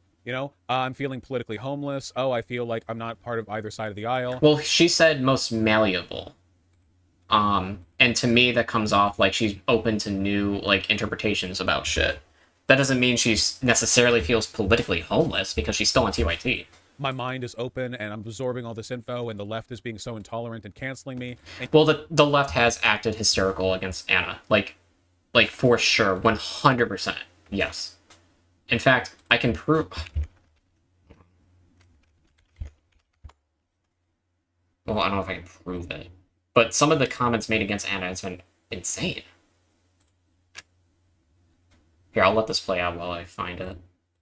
And you guys, the right, are being so accepting of me suddenly being really stupid and reactionary. You're so... Wait, she never mentioned... Wait, he's loading a bunch of shit that she didn't even say. What? Are being so info, and the left is being so intolerant and canceling me. And you guys, the right, are being so accepting. She didn't say anything about the right. Did she? Did she say anything about the right? In any of her tweets? Actually, wait, hold on. Who was that bitch from fucking Arizona? the Carrie Lake? Carrie Lake, replied to her saying a broken clock on Twitter, and then she, made it, Anna made a reply saying, basically, fuck you. So, it's fucking stupid, man. Just because they disagree with you doesn't mean they're shifting to the right. It's so fucking retarded. Of me suddenly being really God stupid. almighty. And now he's loading on the whole idea that she's, that she is... It's not just, the left is being mean to me. It's also, apparently, according to Bosch, oh, the right is so nice and welcoming with open arms. At no point did she suggest that. Holy shit. Oh. Last few years, and I can get into details about that. Now that's totally adding shit on. From chat, from Sargon of Akkad, I can't help but notice Anna Kasparian has begun the same journey that Dave Rubin undertook in 2016-2017. Wow, I swear to God I said that before reading this. That doesn't mean she's going to follow the exact same path that he went down.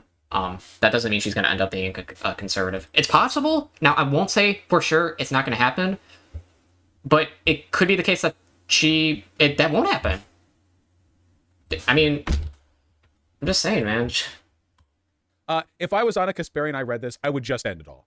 For real though. Holy shit. What do you mean end it all? What? Do you think she's like she read this and she went teehee? What the? Oh, again, loading a bunch of shit on that doesn't... No, this isn't a Daily Wire thing. I have no interest in working at the Daily Wire. I have no interest in leading TYT. If anything, I just feel a responsibility to kind of correct what I got wrong in the past to the best of my ability and just do better moving forward. And correct what she got wrong in the past? Oh yeah, I want to say, by the way, to be totally clear, this isn't a pile-on. The problem here is not that Anna Kasparian suddenly had disagreeable views. It's that she suddenly had disagreeable views, expressed them in an idiotic way. What's your definition of idiotically? Got hyper defensive over them. Again, the fucking hyperboles are coming in fucking fast and furious. Attacked a bunch of people on the left, agreed with a bunch of people on the right. What do you mean agreed with people on the right? And then it's not a matter of disagreeing. It's didn't she disagree with Carrie Lake? Her IQ plummeted 50. There might have been some I guess he's referring to Jesse Single, but I don't even know we have to be very specific with our criticism here, because it could be the case that somebody who you generally disagree with makes a good point, or that you believe that the person that you generally disagree with receives a disproportionate or substantive amount of hatred, right? The critiques levied against that person isn't necessarily good. 50 points. That's not the same thing as condoning that same person, though. Opinions in a way that was maximally thick-headed and indicative of an unwillingness to engage with others. Has she even had a direct engagement with any person who's disagreed with her? She said she wouldn't talk with me because I called her a witch move, spineless. I don't fucking care. Wait, dude, you cannot possibly say what, she has the audacity to not talk to me after me calling her a retard? What? She's a spineless coward. Come on, dude. You really expect her to go on your show while you actively insulted her? No shit, she's not gonna show up. Like, she'll engage with Ben Shapiro, somebody who's like enables and is complicit in like a genocide against trans people. Like, that's fair game for her to debate. Wait, come on, dude. That is such a disingenuous, like apparently this is hypocritical. Yeah, that's really dumb. Because, like, first off, talking with Ben Shapiro, there is a likelihood of her, first off, reaching across the aisle to people who generally disagree with her, and maybe persuading them to think more critically about their own prescriptions. There's more praxis that could be done or accomplished through that medium, right? Through, like, going with Ben Shapiro. But with you, it's just like personal insults. That's a highly different thing. Right? But engaging with people who disagree with her because they called her, come on, be an adult. Come on here, Jesus Christ. Or how about you be an adult and don't call people retards just because you disagree with them? She deserved getting called that, though. Yeah, of course she did. I don't retract. God, I can't believe there are people in my chat who are like, oh, you were too mean to her calling. Honestly, at this point, calling her retard is charitable. It is not even close to the worst thing you could call her, given the route she's taken. It's not just, oh, she disagreed. That's it. It's over. I love talking with people who disagree. If Anna was sincere about disagreement, then I feel like she... Well, if you love talking to people who you disagree with, then perhaps don't insult them. I mean, like, you can... Hey, man, if that's what you're, like, trying to do, is to talk to somebody who you disagree with, then it would probably be a good idea to not, like, front load all of your hatred, like, right off the bat, right? Because then they're going to see that and be like, well, they're not going to be willing to have an honest conversation with me. Would have been more conciliatory, more bewildered by the blowback, and more willing to have people on to talk about it. You guys might notice that is what I do, for instance, whenever I have a take that gets me in trouble, with you or with anyone else. It's that I usually have a bunch of people on to challenge me. And do I argue with them? Am I obstinate? Am I stubborn? Yeah, of course I am. But I'm clearly willing to engage and defend the things that I believe in. Whereas Anna, who acts in good faith historically, who's willing to engage in her positions and defend them historically, she does this whole grifty pivot, and then instantly all modes of communication are locked off. You can't get with her anymore. You can't contact her. You can't ask her questions. It's over. I don't know. Seems kind of weird. Sorry, unless... I'm sure that some of the reason behind that is because the level of vitriol she's been experiencing online. Now, that isn't to say that this excuses her behavior, but I can understand why she would be less willing to go on lefty shows like yours, Vosh, and, have, like, a full-on debate, right? You're Adam and Sitch, idiot reactionaries who've spent years fastidiously and stupidly attacking everything you claim to stand for. So you can go over to them and whine about being politically homeless, right? Yeah, I smell a shift in the winds. I smell money is what I smell. Now, again, based upon zero evidence, it feels like she's shifting the wind because she disagrees with me. Cenk Uygur has been non-stop defending her. She also said in this she doesn't care much about past comments that Adam had made about her. All right, hold on 1 second. I will be right back, but we will continue on in a minute. Hang tight.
All right, let's try to get this finished. Whoa, my bad. This game when it's you. Yeah, guys, okay, pardon me if this sounds like overbearing or whatever, but it's true, and I'm not ashamed to say it, okay? The reason Anna doesn't want to talk to me is because I would humiliate her. That's it. It's the same reason she won't engage with any people on the left who are criticizing her right now. That's it. It has nothing to do with her being offended. It has nothing to do with her ego. It's the same reason a lot of people who disagree with me won't talk to me. Her positions are indefensible, and I would make that very obvious. And she knows it, and a lot of people know it, and you guys know it. So What? It's It's so arrogant. I would expose her. She's a retard. I would let her know it. You guys know it. And she would be embarrassed to talk to me. Jesus Christ. And he wonders why she doesn't want to go on the show? She won't talk with me. It is that simple. There's no, like, it just bothers me even in retrospect. There were people in my chat who were like, well, I think you really hurt her feelings when you... No. She's been doing this for far longer than I have. I promise you. So if she's been doing this forever, like, why would she shift now? Why would she grift? Like, what's the explanation? That did not break her line or whatever. That was not the end of it. Do you really think that conservatives are going to welcome her with open arms? Like, what? Especially considering the fact that Shank is, like, still, like, progressive? Okay? There's a reason for all of this. It's very There's a reason. What's the reason? That she would go this direction. I thought I had a pretty good read on her in terms of sincerity, you know? But that's how it is. That's how life is. Any alternative possibility besides grift? Gas leak. Yeah, literally, there's no... Like, to a lefty, right? Like, there's nothing that explains this outside of, like, if you disagree with me and express an opinion that differs from mine, this has to mean one of two things. Either you are grifting or there is a gas leak. Like there is a like a tumor developing on your brain, and that's why you disagree. Like, they can't process the idea of people having a center perspective about something. That is impossible to them, especially somebody with like the public notoriety of Anna, because she has been in the spotlight for a very long time here, and her like opinions evolving over whatever amount of time she's been doing this, evolving, and more so evolving now than ever. This therefore means that she is grifting. Kind of not joking. I think it's a grift. Dude, yeah, like, kind of not joking. Yeah, like, kind of insane. Like, there's an actual gas leak. Okay. I think it's brain cancer, and there's a tumor in her brain that's making her act different. It's one of those two. It's not. It is definitely not a perfectly sincere, honestly motivated shift in perspective. Why is it definitely not that, Bosch?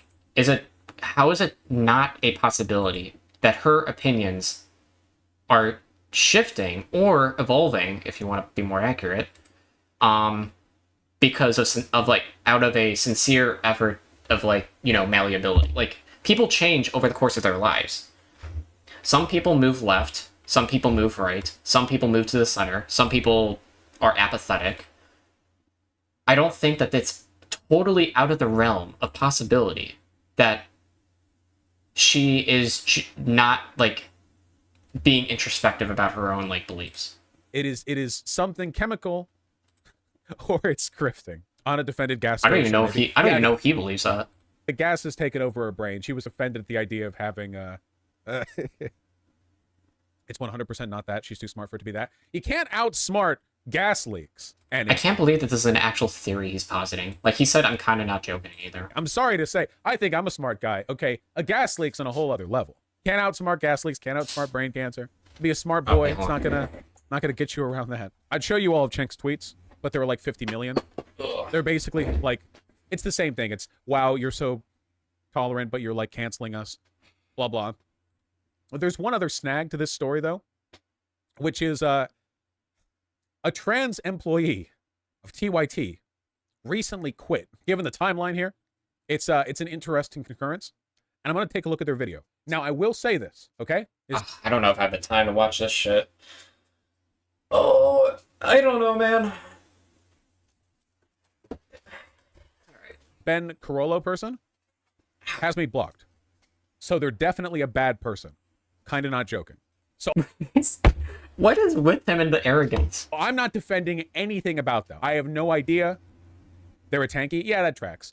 So I don't fantasize about like kulaks to death. So they probably wouldn't care for my political views either, you know? Okay, if they're a tanky, then their prescriptions are going to be all fucked. However, I'm interested in their perspective. And I mean that's sincerely because I haven't watched the video and I don't know its contents. Oh, sure. If this were about anything else, then he would not be saying this. Let's be real, man. Come on. If this weren't about like dunking on Anna, then you probably wouldn't even give a shit, or you wouldn't have at the very least said that. With no expectations whatsoever. And giving me a moment to not talk so I don't cough a bunch. What are the odds he actually didn't pre-watch this? I have no idea. Why I left TYT. Can we get their pronouns? No, because they blocked me. Oh, she, her? Okay. Alright, so in case it wasn't obvious from the title of this video, I'm done with TYT. Now, before we get into like everything about this isn't about... It's pretty obvious. Like, you can't, it's pretty obvious if a person's they, them. I don't know. Whenever I see trans people or whatever, you know what I think? You know what I think? Okay? I don't think, oh, you know, what's your pronouns? Oh, you look like pronoun this, pronoun that. All right, we got it. It's a radical left, because, you know, doing the enlightened centrist thing is really a smart move in this year, 2023, right? I still got that calendar right. No, I love how nobody can just be a centrist. It has to be enlightened centrist. Like, you're actually secretly a conservative if you're a centrist. Going to be focusing on their transphobia, which they have been escalating rapidly, which I guess is something that everybody really predicted would happen starting, I think, about 4 months ago, when Anna Kasparian put out a tweet complaining about the use of the term birthing person, which is really... Yeah, so the meltdowns over wanting to be referred to as a woman rather than a birthing person is pretty wild, and I'll never apologize for that, especially as a biological woman, where I've probably like 19 to a woman. Yeah, I mean, like, this is a totally, on a human level, this is a totally understandable sentiment to express. 100%. It's not even, like, really a TERF thing. Like, I think TERFs wouldn't even grant... There's no way, like, a TERF would still support the trans rights or anything like that. And Anna still does, so, like, calling her a TERF is kind of ridiculous. Okay. We've covered a lot of this. I was interested in, like, information on their experiences. Can we get to a ton of research about hormones before they get on them, because a lot of doctors don't really know that much about it. So that's actually something that I did, where I spent a ton of time like reading through like research papers about what would be like the best for my transition, how it would go, and things like that. So I like to think with my background, with some experience in biology, and you know, reading a ton about how specifically hormone replacement therapy works for trans women like myself, I might know a thing or two about all of these things. And I figured, hey, that is so cringe. Anybody who knows anything about anything doesn't like prime the what's the fucking term? I don't know. Doesn't like load a bunch of shit like this. They're not like, I have a master's in psychology. I think of all people, I know a thing or two about human psycho. Like, it's just like if you, why are you like loading it so fucking hard, dude? If Jen doesn't know about this, maybe like I have a for me personally, like real talk, I have a degree in criminology. I never, if I talk about like criminal justice or anything like that, I don't like prime it that fucking hard. I don't even mention my degree. I just talk about it. You know what I mean? Like, I just talk about what I know and what I don't know. Or what I may need to do more research on. I don't like act like so fucking arrogant to be like, because I have a degree, this therefore makes me more qualified to talk about this. It kind of reminds me of like an appeal to authority. Interesting for him to learn. But with that though, he wasn't really interested in having an on-air conversation because, you know, he seemed pretty intent on not changing his mind, but he was open to having a phone conversation. So I handed to him on that, like, yeah, great. So we had a chat over the phone. Now, obviously, not getting into the details of literally every single thing. Yeah, the TYT lab leak theory. I don't blame Jen for not wanting to have this conversation on air. If I was, well, you know what? I mean, I am an employer. I employ White Tempest and Ryan. If they had a disagreement with me, I would not want to have a disagreement with my employee live. That sounds like a horrible idea. I would rather have that disagreement privately. Maybe a conversation live, but like that's you know, that sounds like some nervous. Oh, yeah. I'm just gonna give you a brief synopsis because that's really all that's important. And there are two main sticking points that I really want to touch on that happened within that phone call that I think were really a sign of like how far things were gonna go and honestly how much further things might go from here still. The first sticking point was Jenks seemed convinced of this idea that I'm living in some sort of bubble. They've even said it on the air that people fighting for trans rights are all living in some sort of bubble. The problem with that no, okay, that's not a fair summary of their position. Cenk and Anna keep doing this thing where they're like, as lefties, shouldn't we all work together on shared positions we all believe in rather than tearing each other apart over these like niche issues, ignoring the fact that all of this started because Anna Kasparian like went on a tirade about the term birthing persons. Like it's so disingenuous. The idea that this is like other people instigating the conflict as opposed to Anna. Like, you might notice a pattern which keeps happening, which is that... Alright, I'm sorry, I can't really get all the way... Let's just get to the ending here. Their opinions here, because they're just ridiculous. And it's just gotta be too much for me to deal with all of this nonsense. And the last thing I want is for them to be able to say, oh no, it's fine, we have like a transgender host, so it's all good actually. Because no, it's not all good actually. It is in fact quite bad. I think that it takes some backbone to quit over this. I think that's a respectable decision. Oh my god, yeah, because... You know what? If your goal is to propagate your like beliefs and trans and like your opinions and perspectives and like the ideology you want to like propagate in the mainstream, the best thing to do is to quit. TYT, mind you, TYT is a large network, one of the largest networks for progressives, I think, like in the mainstream. So the best thing to do is to definitely quit for sure, 100%. Yeah. Like, I guess that's what comes with the territory if you want to have a backbone. Sacrifice political efficacy with just having a backbone or looking like you're like being brave or whatever. Her desire to Kulaks to death notwithstanding. I think that's admirable. The daily dose of Hasanat. No, it's literally not. Yeah, because everyone got to all the news stories before me because I've been gone for 2 weeks. And hey, I think I'm doing pretty good. I've been streaming for 2 hours and I've coughed a little bit. I'm talking slower than I normally do. And it's been a struggle. Like I'm exerting a lot of effort to not cough while talking, but I'm able to, which is good. Oh, cool. All right. Yeah, I think like generally speaking, people's like the left's like reaction to Anna and TYT here has been kind of terrible. I don't know, man. I mean, like, hey, I'm a pretty like progressive person. I would like to think that, but like, man, that like some of the shit that's been saying here is just fucking stupid. Like, there is really not enough evidence here to substantiate the fact that she is like grifting. You know, there's even less evidence to suggest that she's going to do a full-on Dave Rubin pivot. The only connection that can be made with that is like the tweet. You know, the politically homeless thing. But like, you can say that about like a bunch of people. There are plenty of people who feel like more open to having a conversation about, you know, whatever. And that doesn't necessarily mean that they want to or will end up being like conservative or shifting to the right. I mean, she's still on TYT. She still holds generally progressive value. I mean, like, I don't know, man.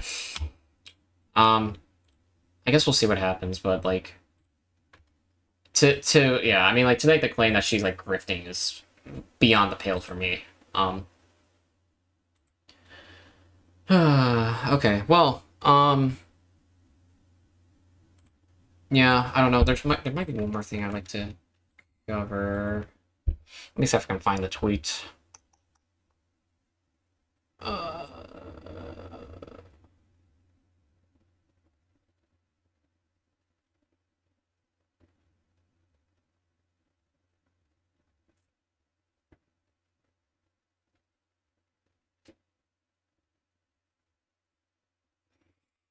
Wow, there's a lot of tweets here. No, not that.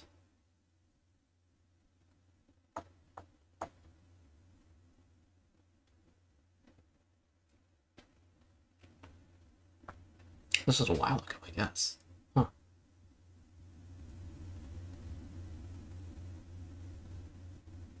I just gotta find this one tweet, because it'll exemplify some of the points I've previously made.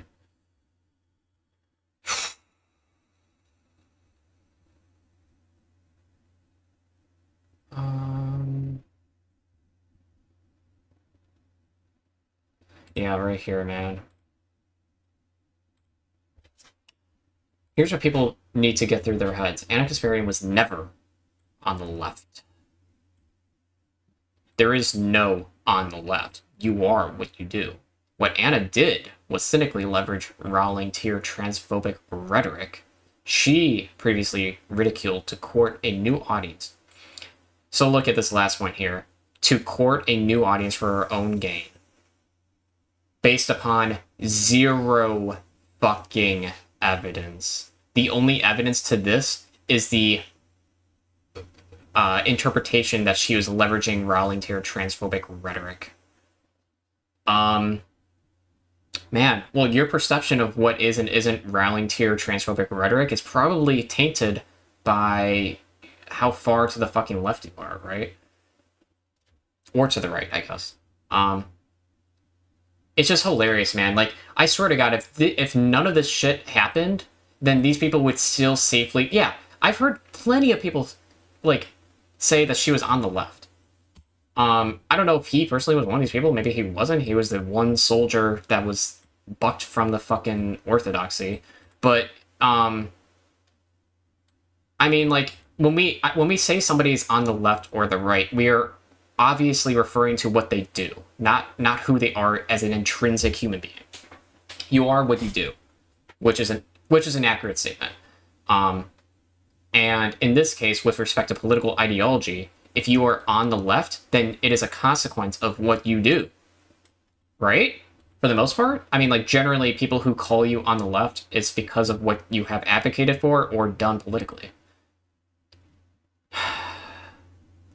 This was from July 7th, but yeah. Jesus Christ.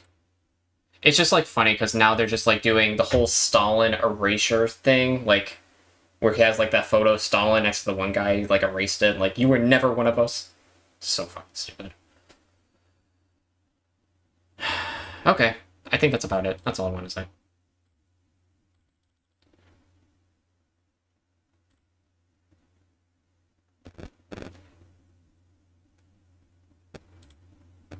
Is there anything else? There is, but I don't know if I have enough time to go over it.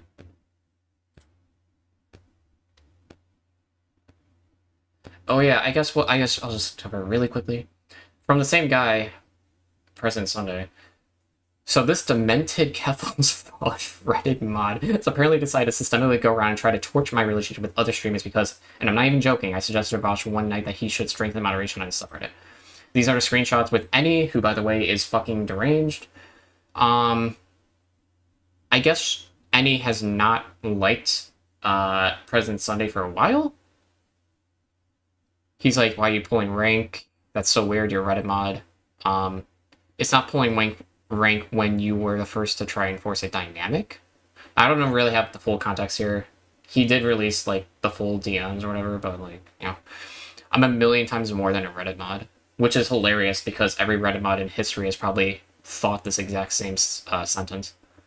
I hope you know I've spent the majority of the time being aware of not liking you, and you're kind of a snake. Oh, man, it's fucking wild. But, like, they've gone as far as, like, removing... So, originally, this was the thumbnail, right? Discussing drama with Demon Mama and President Sunday. And then after, I guess, the recent talk? Discussing the drama with Demon... And they removed the fucking thumbnail. It is... Wow. That is just... Wow, man. Whew. What do you even say? Excommunicating by online trans lefty accounts is like their modus operandi, I swear to God. I guess we'll see what happens. I mean, this is just internet drama. It doesn't really mean anything in the grand scheme of things. I just think it's indicative of a broader trend I'm noticing on the left, which is basically to excommunicate, to purity test, to gatekeep even harder and harder and harder. Yeah, I mean, it's just like eating the left alive, I think. So, man, times they are a-changin'. But anyway, thank anybody who, you know, who tuned into the stream, who's tuning in afterwards. I appreciate it. I should be able to stream next week too. 29th, pretty sure, yeah. And that should be about it. So thanks for watching. I'll see you guys next